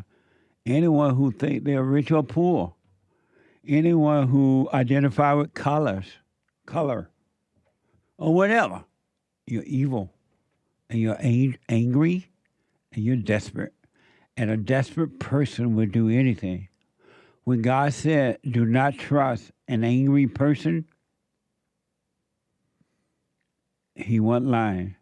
It wasn't just some like, oh, okay, I ain't got nothing else to do or nothing else to tell you, so don't trust an angry person. No, that was a real serious warning. Look at it in your own family member. Look how you treat people. Look what you do to get a thrill from hurting others. Just look at you, or thinking negatively or positively about someone. You get a thrill because you're evil. Anyone that has anger has fear. And fear and anger is illusion and evil. So I would recommend do what you want. Do what you want. That you die from that evil, because you can overcome it when you can admit to yourself that you're evil, for men and women. The moment you seriously see it in you and don't run from it, you can be free from it. And then love will take over, and love will do the rest. And not your love. Human being love is not love. That's hate. That's why they switch from love to hate, from love to hate to love, because they have no real love. Human beings do not have love. So don't look for it in a human being. They don't have it. They can't give you something that they don't have. But you must be born again. You can return to the Father. But you got to admit that you're evil, because you are playing God. Anyone that plays God, that is angry, play God. You think you know right from wrong. You think you have moral values, and you don't. You judge yourself and others in thoughts, sight, words, emotions, gestures, and all that. But you can be free. You got to want it. I want to mention this, and then I get back to the calls here.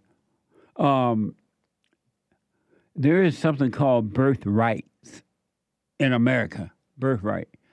And the evil birthright citizenship, yeah, thank you. Birthright citizenship. And I've been hearing that for a while. And I remember when I first heard it, I was told that it was about slaves who were here.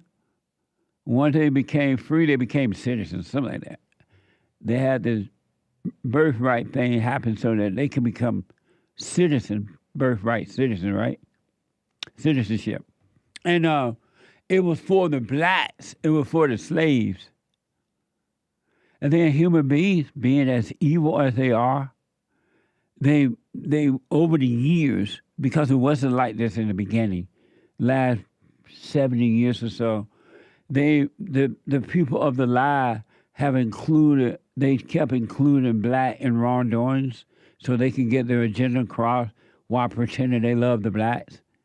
And they wanted illegal aliens to come here. And so they said that if an illegal alien woman have a baby in this country, that child automatically get birthright citizenship. And then once that child has birthright citizenship, that child can bring mama, daddy, grandma, grandpa, the mules, the chicken, and everybody over here. But I've been paying attention to this lately because Donald Trump is going to get rid or try to get rid of the birthright citizenship. And so more information is beginning to come out about it. Now you're hearing both sides once again. And according to the reports, I don't know what the court's going to decide or what happened. Birthright citizenship was never meant for illegal aliens.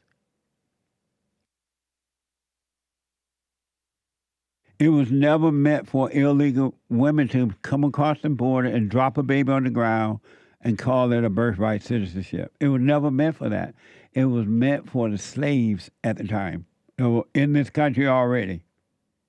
Isn't that amazing?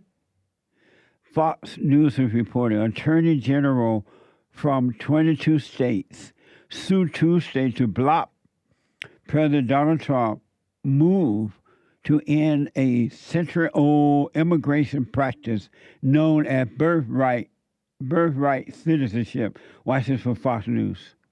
Meantime, 22 states are fighting President Trump's executive order on birthright citizenship. All this as a new migrant caravan is en route to the United States. Here are those Democrat attorney generals, some of them, declaring that this order is a violation of the law. Listen.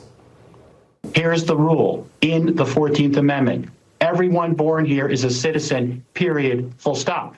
The idea that a president would seek to undermine the Constitution with an executive order is an assault on the basic idea that we live under the rule of law. The plain language of the Constitution is clear, and this order is plainly unconstitutional. Plainly unconstitutional, period, full stop. The language they're using is pretty powerful. Amazing, huh? And what's that's in the Constitution, right? There. Which amendment? 14th Amendment. 14th Amendment. And black people, according to all the reports I'm getting, it was meant for you, your slave people. It was never meant for the Mexicans, the illegal aliens, and all that mess. So don't fall for it, because they're going to use you. Cortez and others, they're going to use the blacks. And the angry blacks going to use the blacks. Because they hate the white man, they hate America. So watch out for that, see what happens. And I hope Trump is able to settle this once and for all. 888-7753-773. Let me go quickly back to Derek, a first-time call out of Mississippi. I mean, Chris, not Derek. Chris, thanks for holding. Go ahead.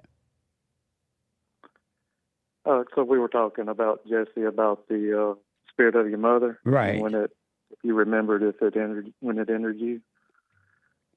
But I was going to tell you that I think I know the moment. Well, not that I think, but I've realized by listening to you that the moment that happened to me, always I've been remembering things at a young age, between 3 and 4. I remember a lot of things. But I remember the moment that my mother had threw me in the back seat of a car and was fussing at me about something when I was about 3 or 4, and me looking up at her, and a voice came into my head and it made me realize and said that, you can say things to her without her knowing in your head. Wow. And you always talk about that your thoughts are not yours, yes, right? Right. So it told me that I could tell her that I hated her in my head. Yeah. I could say bad things to her in my head, and she would never know. But I always, growing up, thought that was the moment that I realized that I could talk in my head without people hearing it, because I was like 3 or 4. Amazing. But now I realize, after listening to you, that was most likely the moment that her spirit entered me, because of her not doing it in love. She was doing it in hate when she was getting on to me.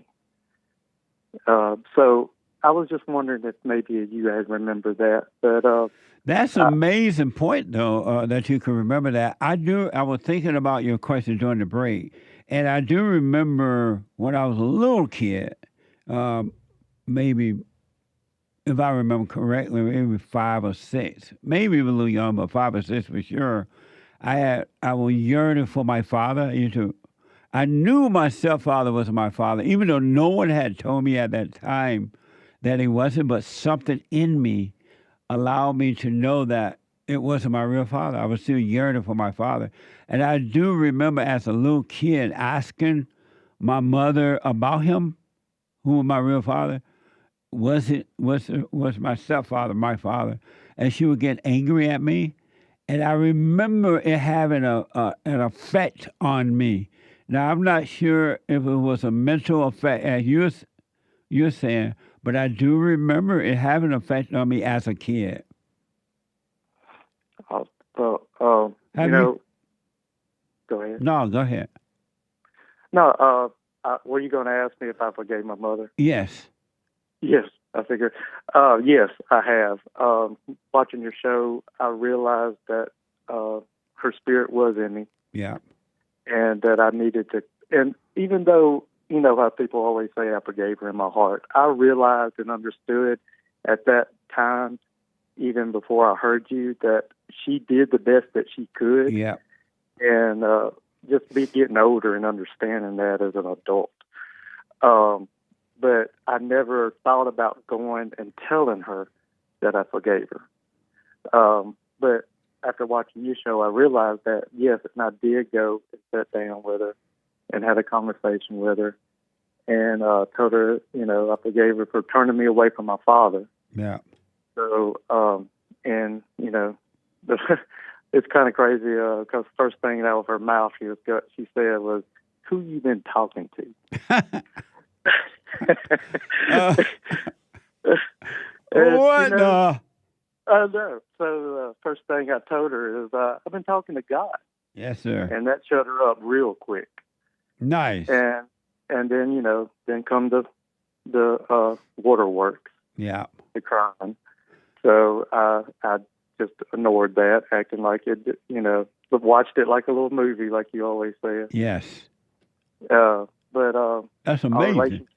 Our relationship is so much better. Yeah. Like, it's amazing. But, you know, I just wanted to thank you, and I appreciate your message out there, and I know it's helping a lot of people out there.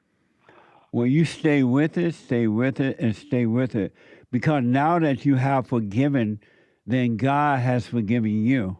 And all you got to do now is stay present. Don't be lost in your head thinking about the past or the future. Give no thoughts to fear and all that kind of stuff. And I'm telling you, Chris, you're going to be like blown away as to what will be shown to you, the revelation you will get. It's going to be amazing to watch yourself go through hell to enter into heaven.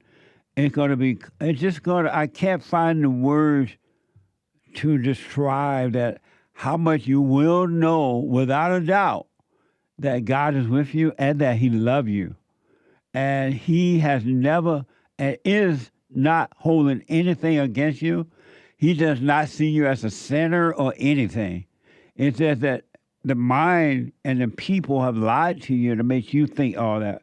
But just stay with it, man. You have not seen anything yet. I surely will. And you're gonna shake your head as to how blind you are, because I didn't know how blind I was and still are in a whole lot of areas until I was able to see. And the more I see, the more I want to see. It's amazing. Yeah, staying out of your head about things is it's mind blowing. Yes. Like, having no thoughts yeah. on anything, but just staying in the present and being with God and feeling that security of that is amazing. Absolutely.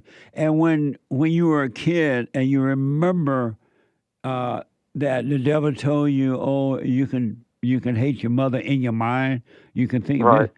Satan does not, even as an adult, when you realize you resented her and you needed to forgive, he did not want you to go and forgive your mother. He would rather for you to do it in your head than to go and face her. Whereas God said, go and forgive, and I will forgive you. Satan wants you to do it in your head because it means nothing in your imagination. Exactly. Did you forgive your father as well? Well, that's a whole nother story. That's why I forgave her for turning me away from my father, because she got pregnant out of wedlock back in the the 60s, 70s, and back in the 70s. Right. And you know how you say, because I'm backwoods country from Mississippi. And, nice. So back then, when you got pregnant out of wedlock, it was frowned upon really bad. Yeah. They didn't want that out there. They didn't want people to know that. But the guy that got her pregnant, he didn't want to get married to her. So his best friend apparently thought he loved my mama and decided that he would marry her so she wouldn't have to be, pregnant out of wedlock. Right. So I grew up all my life thinking that was my father, only to find out after doing a Ancestry.com that somebody else was my father, and so I was lied all my life about that. Amazing. And now my aunt, you know how aunts talk. Yeah. Oh yeah. They said, boy, you look just like John. Yeah. They told me always, that's not your... when I got older, they told me that wasn't my daddy. Somebody else was my daddy. Wow. But my mama never would admit to that until I took that Ancestry.com. And then his last name, his whole family was showing up in my ancestry. Wow. I remember asking my mother would never tell me, but I would ask my grandma, who was my daddy? And my grandmother finally told me who he was. And you're right, the aunt, they told me, but the mama, it was difficult for her to finally admit it. Yeah. So are you able to find him? I tried to reach out to him through Facebook, through try to get some numbers of those people that were on that list of Ancestry to kind of look them up. But I can't get nobody to return my calls. Oh, okay. But I did leave him a message on a messenger and sent it to him. I don't know if he's read it or not. Right. But I understand. Yes. I get it. Yeah. Well, just forgive him. He couldn't help himself either. And you stay with the prayer, man. It's just going to get better for you. Yeah, I just understood that he probably couldn't handle the hell that was in my mama either. Yeah, that's for sure. Yeah. What? I know, sir. Yeah. Amazing call, Chris. Thank you. I appreciate it. And I'm going to stay with the prayer. And I just appreciate everything you do, sir. Right on. Stay with it, buddy. I wish you well. Yes, sir. Okay. Have a good day. You too. Oh, amazing. Men and ladies, but men, drop your anger. Foster's reported, this is from Fox 29, a guy by the name of Noah Scurry, 17 years old, star student athlete, was shot to death outside of his home in front of his mama. Oh, no, not in front of mama. If you're going to shoot somebody, you're not going to shoot them in front of mama, is you? Anyway, he was shot to death in front of his mama, who was getting ready to take him to Samuel Fells High School. And law enforcement says there was a rap video posted the day before Scurry was killed. Watch this, Fox 29. New tonight, law enforcement sources confirm there was a rap video uploaded to social media the day before 17-year-old Noah Scurry was shot to death behind his home in front of his mother, who was getting ready to take him to Samuel Fells High School. A screenshot of the video shows a man in a Joker mask, at times appearing to hold a gun. Sources tell Fox 29 they believe that to be Scurry.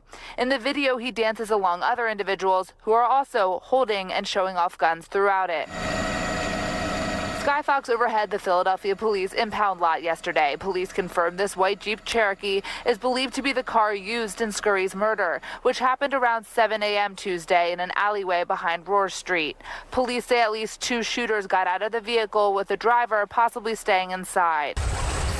Hours after Scurry's death on Tuesday outside Samuel Fells High School, a spokesperson for the school district of Philadelphia, in touch with the school principal and Scurry's devastated basketball coach, says he was a star athlete and recently scored the highest on the SATs in the school community. Amazing. All evil, this is hell on earth inside of human beings. Really. It's hell on earth. And just imagine, while you're alive, you can overcome that. But if you drop your body in that anger, you're stuck. You won't ever overcome it. It'll be your eternal life. Or you can overcome anger by forgiving your mothers, all human beings. Forgive your mothers and your fathers. You drop your body in love, then you're stuck in love, God's love, for the rest of your life. Because there is no death other than ego death. You're never going to die. You'll leave your body, but you will never die. There's only one death, ego death. And if you want life, you got to let the false life go. You got to let the false life go. And they said that he was 19, right? Or 17? 17. And they were reporting that he scored the highest on the SAT. So apparently he was smart as well, what the world calls smart. But you got to do what you want, but I will let the anger go. There's never, ever, ever, never, ever, no matter what happened, ever, never, ever a reason to be angry. And an angry person is a desperate, evil person. 888-77-JESSE, 888-7753-773. Let me go to Gil, a first-time caller out of North Carolina. Gil, welcome to the show. You're on the air. Jesse, what's up, man? All is well, Gil. Thanks for your call. I always want to say the beta, but yeah. Listen, you're smart, man. You're smart. Oh, I'm from Uganda, by the way. And the first time I saw you, you had Sempi on there. That's what got me on this journey. Right on. You're from Uganda? Yes, sir. Yes, sir. Amazing. All right. The source of the Nile. You know what I mean? Yeah. What the? Beta.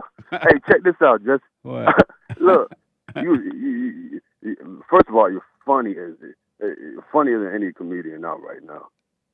When I cried tears like watching you, like laughing like crazy. Oh, amazing! But look, as smart as you are, why would you stay in California? Because I'm black and slow.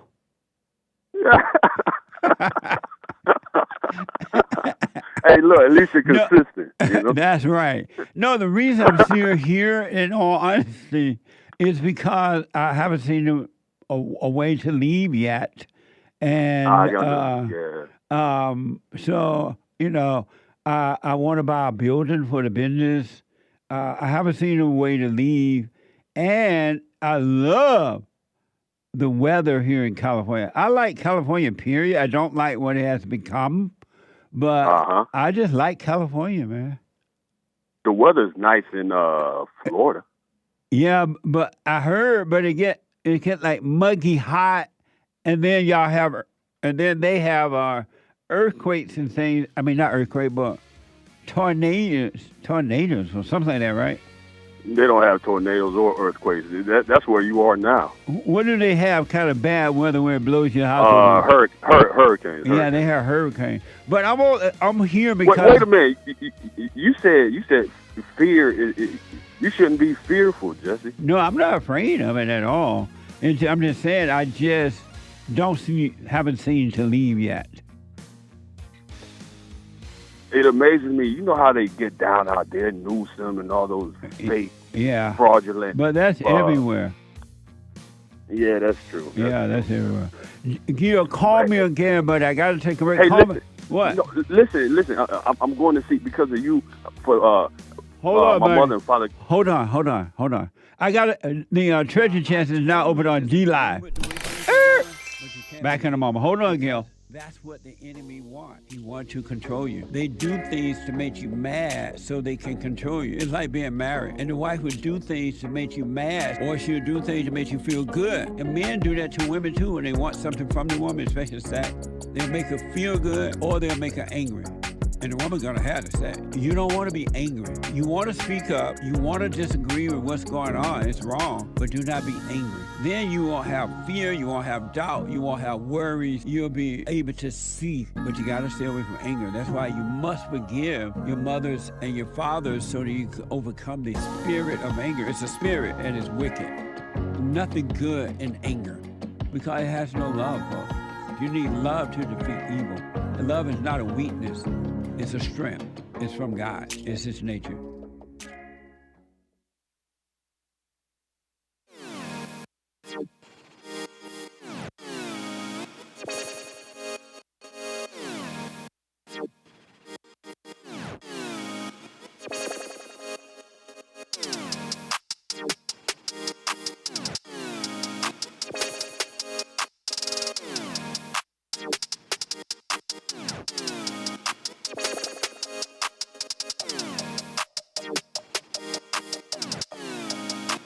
Okay, folks, welcome back. Quick announcements.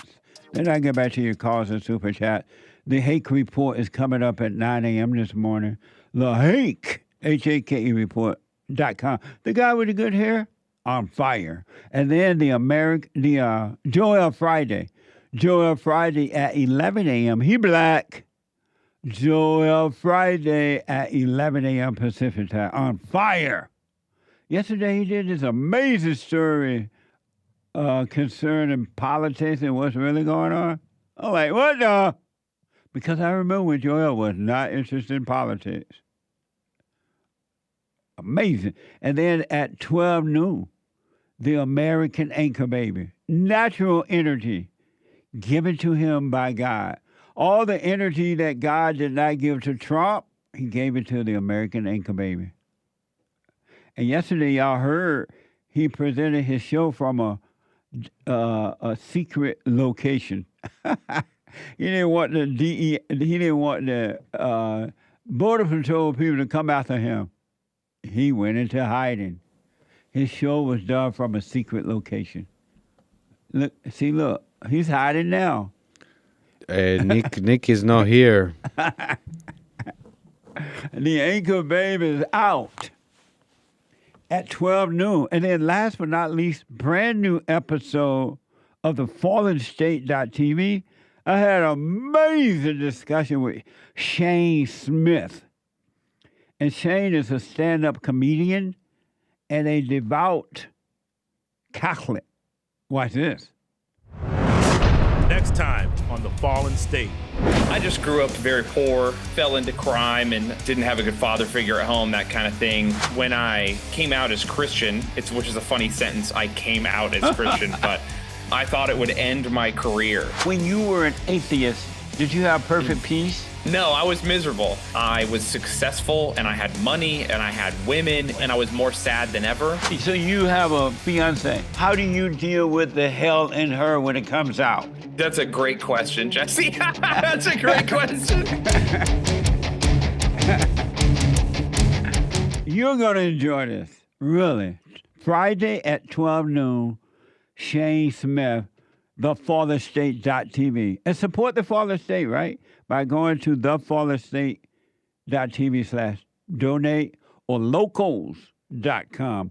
Let me go quickly back to the busy phone. Gil out of North Carolina. Gil, you were about to say, go ahead. So, you know, you say you got to forgive your father and your mother and everything. Right. So my mother passed away. I came when I was 8 years old in '88. I'm trying to be fast. I never knew him because they got divorced when I was still young, you know. Oh, okay. So I was always the anger. That's just an excuse to do whatever you want to do, you know. As far as like, anyways, I'm gonna go see him for the first time in about a month from now. Really? I'm gonna go to. Yeah. I'm very excited. I'm gonna go to Uganda because listening to you know. So I'm gonna go to Uganda and meet my father. Wow. Amazing. For the first. And how old are you now? 45. That's amazing, man.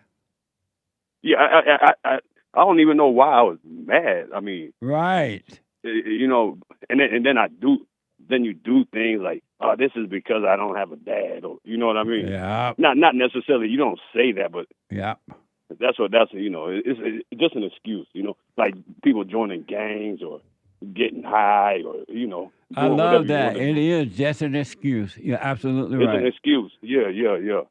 But yes, you funny, man. You're a funny man. Well, keep up the good work. Keep up the good work, man. I will. I appreciate that. And then I watch you your like church services. Yes. Man, it helps a lot. It's like it's not inundating, you know. Right. Not that matters, but it's real good. It's like easy, you know. It's easy listening. It's soothing, you know. It's pretty good. It's real good. But that's how the truth is, man. And at our fellowship, you get the truth. And that's why I encourage people to stay with it. Don't let the devil talk them out of not coming, because the devil does not want you to get the truth. The devil would rather you go to a church where there are thousands of people and they hooping and hollering and singing and the preacher reading the word and people applauding. He's okay with that because he know you're worshiping him. But in our fellowship, you're getting the truth. Absolutely. And then after you leave that church, you go to the bar. You know what I mean? Because you didn't get nothing out of it. That's so you need right. to, you know, you got to feel something. So you feel some liquor. You know? Right. All that hooping and hollering just makes you want some more. It's like, oh, I get drunk. Right. You could listen to some music or something because they were playing music in there. They don't even know your name. You know? Yeah. It's absolutely amazing. But yeah, man. Well, I appreciate Dr. Sempe and Charleston White, your best interviews to me. Right on. Thank you, man. Yeah. Actually, you didn't talk much, which that was amazing. You were just listening, you know. Yeah. And yeah. Amazing. Well, let me know. Call me anytime, but let me know once you go and meet your father how that situation went. All right. I will, man. But how often can I, like, is this a daily? The only reason I'm calling today is because there's snow and I didn't go to work and I just happened to see you on YouTube. Oh, and I dialed the number and I got through. I was like, let's see how God works.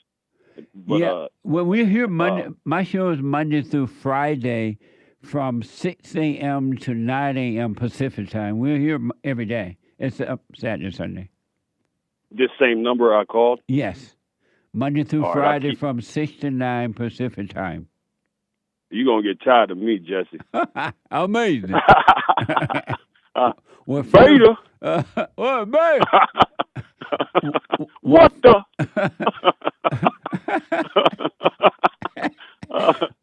It's like you got Tourette syndrome, but what the? It makes sense. You know? Yeah. Well, call me anytime, man, all right? All right, man. Have a good day, all right? You too, buddy. I wish you well. Thank you very much. All right.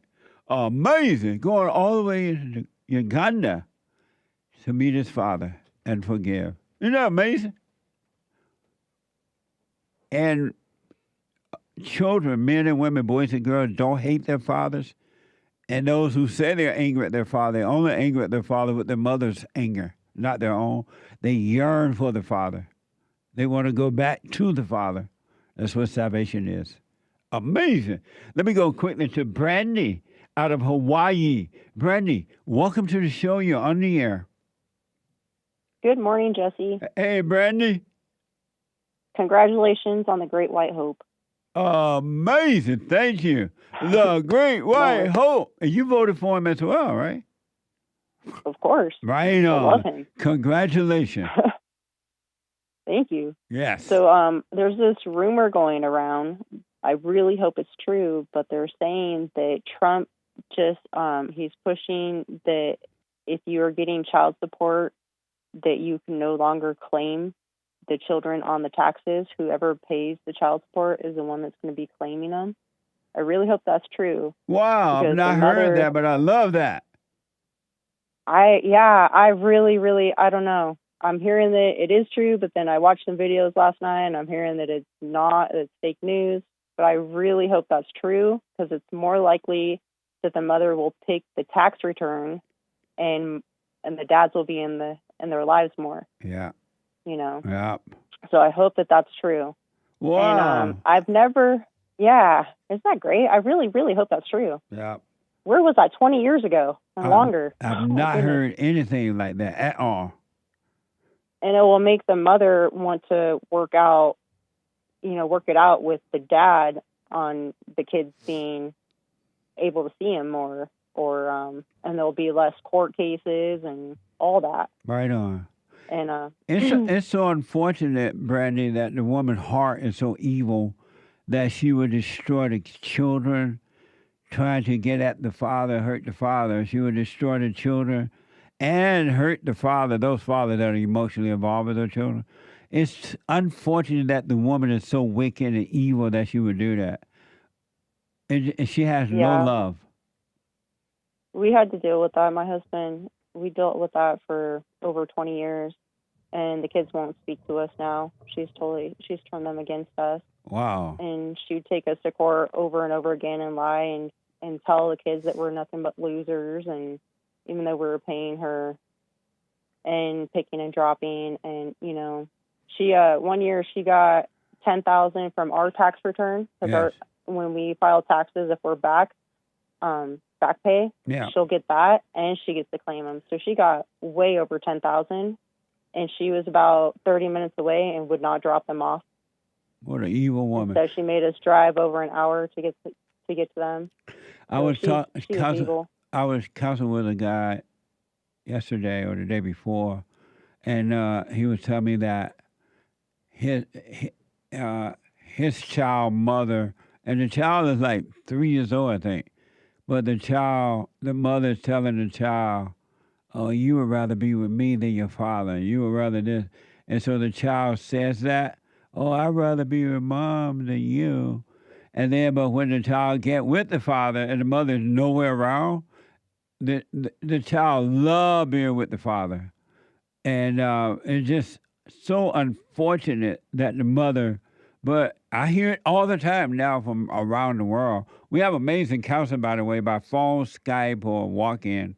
Go to rebuildingtheman.com or call 800-411-BOND to make an appointment. But I'm hearing about this around the world because women are evil around the world. It's crazy. Crazy evil. That they would do that to their own children. Don't even see anything wrong with it. Yeah, or don't care. Son, they don't care. Yeah, they don't care. They just want the money. Yeah. Once she started getting paid, she kind of went away a little bit. But I know the oldest son, when he was 6 years old, really wanted to come live with his dad, and she threw a fit. She would not allow it. And then she would even set them up in sports so that we couldn't even get the weekends that we're supposed to have with them, and would be like, well, you need to come to his games. And the games are an hour away. And we finally went to court over that too. And the judge told her, you cannot get involved. You cannot get involved in his weekends. If it's his weekends and he doesn't want to go to the games, you cannot force him to do that. But it still don't matter. So, She's going to do it anyway. She's going to make it difficult for the She did father. it anyways. Yeah. Yep. What a mess. Yeah, she did it anyways. BRANDI, She's completely evil. Yeah, they're evil. Yeah. I'm going to look out for this tax claim thing on the child support. But I hope it's true. I've not heard one word about it.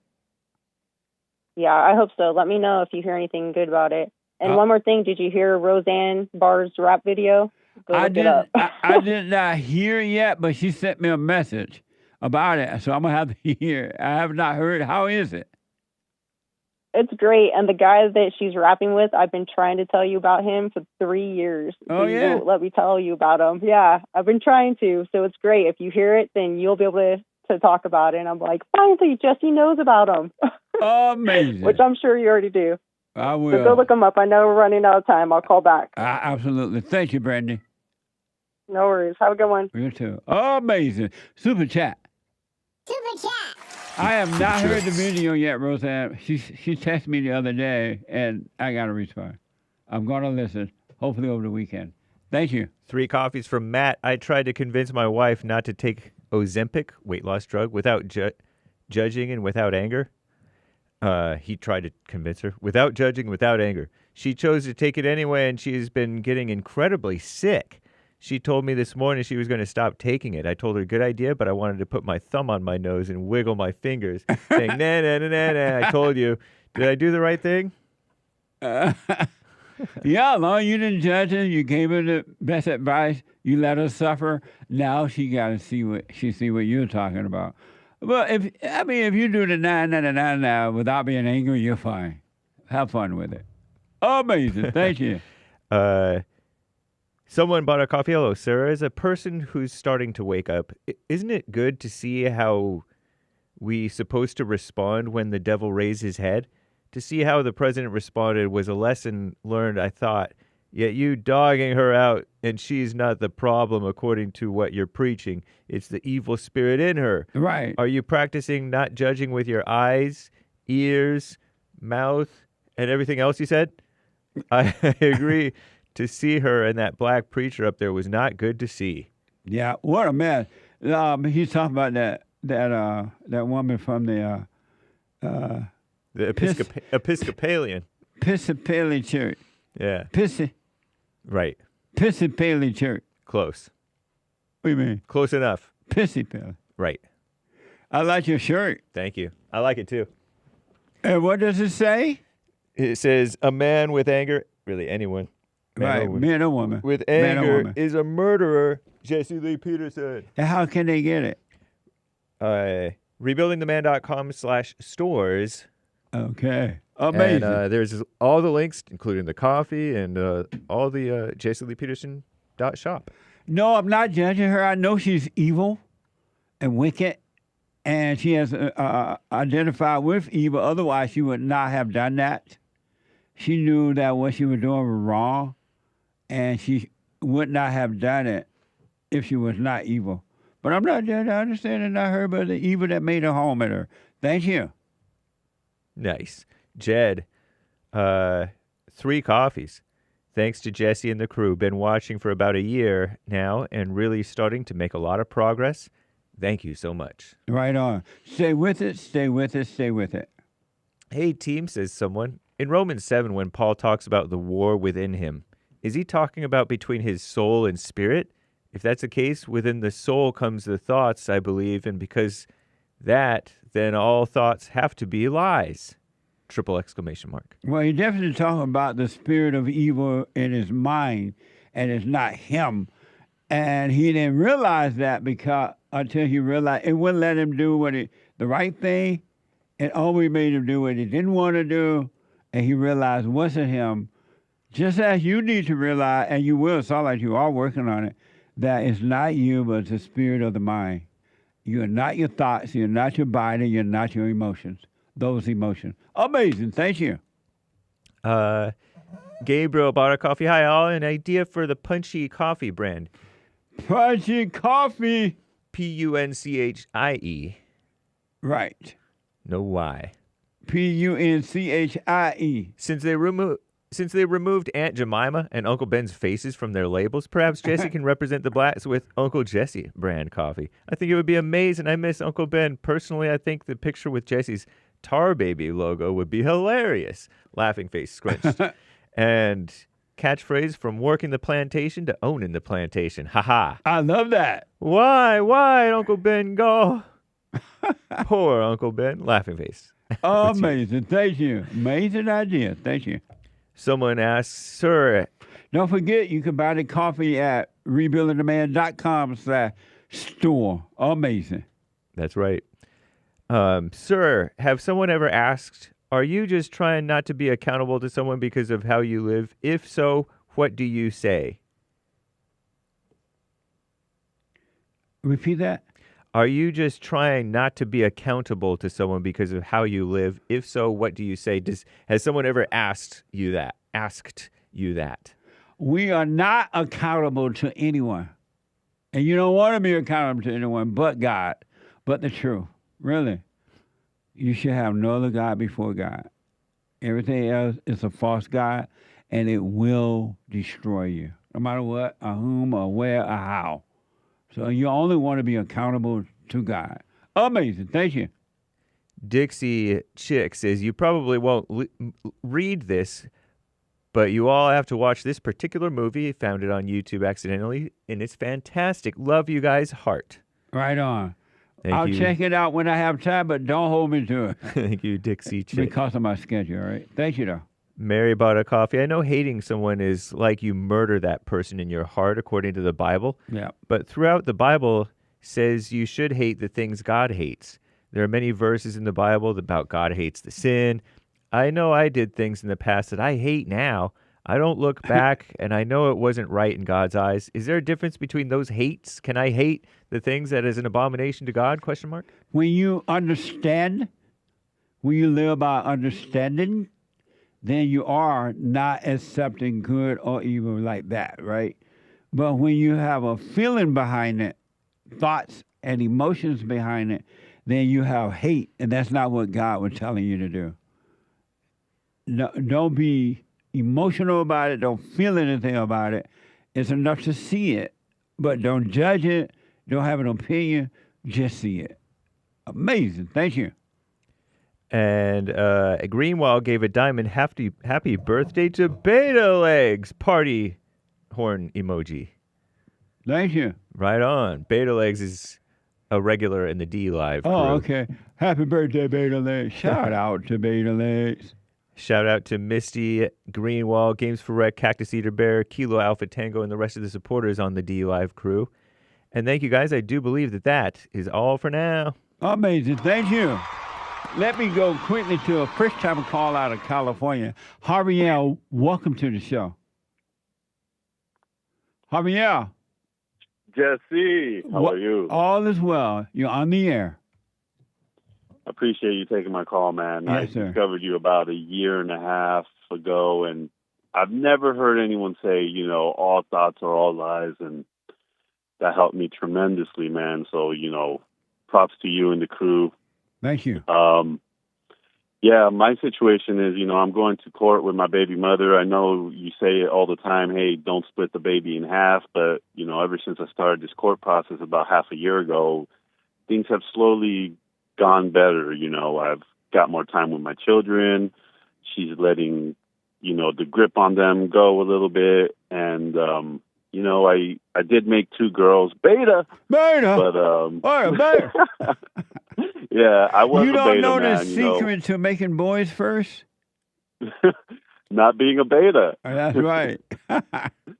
And I completely understand that because I was a beta before. I lived in my mind. That's why, when I heard you say all thoughts are all lies, I was like, whoa, I've never heard anyone say that. And then, it says it in the Bible too. And I'm like, man, so now I just watch those thoughts and things just, get better. I just absorb everything. And yeah, man, you've changed my life completely. And yeah, I feel like I'm always quoting you or saying your phrases and stuff. And it's, you're helping a lot of people, Jesse, even, people that don't listen to you directly, because the people around me, I tend to tell them about you and what you say, and then they do their research, and then they start listening to you, and I'm like, dude, I'm just being truthful, and I feel like the truth is a beautiful thing, but it's also a hilarious thing, because I think that's how I got to know you. I think I saw a short clip from you on YouTube, and it was pretty funny, but then I was like,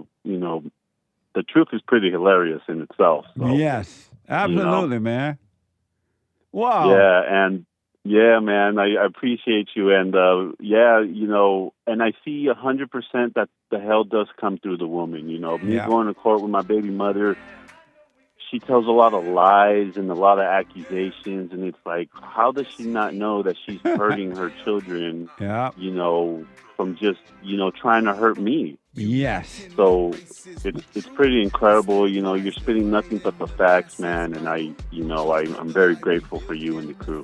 Well, you stay with it, stay with it, stay with it. I don't care what happens. You stay with it. You haven't seen anything yet. I wish you well, man, with the kids and everything. Thank you, Jesse. Yeah, I just wanted to call and give you your props. You know, you deserve it. You deserve, you know, I'm sure God is giving you all the gifts in order to help other people. And absolutely, yeah, man, you're absolutely incredible. Keep going. I love your show. I love the Fallen State too. Everything. It's awesome. Right on. Thank you, man. Amazing. Call me again. I appreciate it. All right, thank you, Jesse. He black. He black. What now? Thank you, man. What the? See you, bro. All right. Bye-bye. Bye now. I am so out of time, folks. I don't know where the time went. What now? The Hate Report is coming up now. TheHateReport.com. And then Joel Friday TV at 11 a.m. after the Hate Report from 9 to Hate is from 9 to 11. Then Joel Friday TV, and then at 11 Joel Friday. Then the Anchor Baby. He's gonna be. You can find it. So let the DIA people know where he is. He'll be at a location today at 12 noon. Thank you for your super chat, your support. I absolutely appreciate it. To Mike out of California.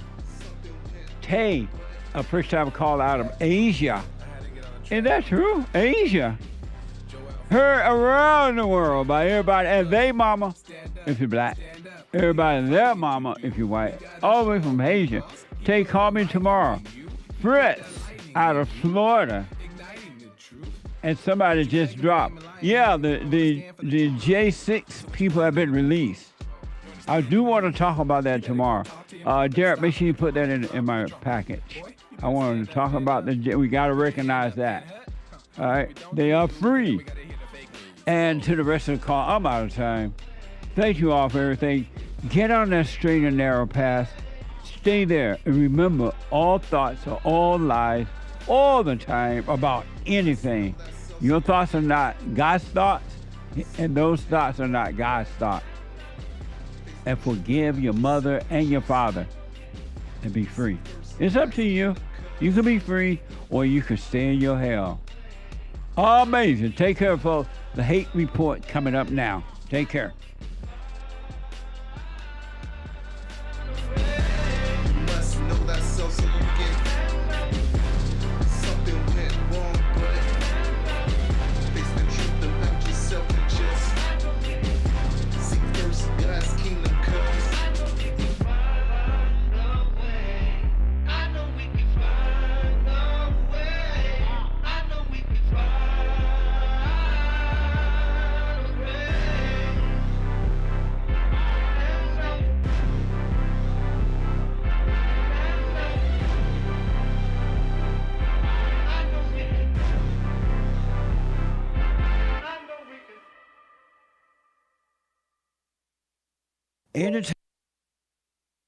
I just want to say thank you for everything that you do.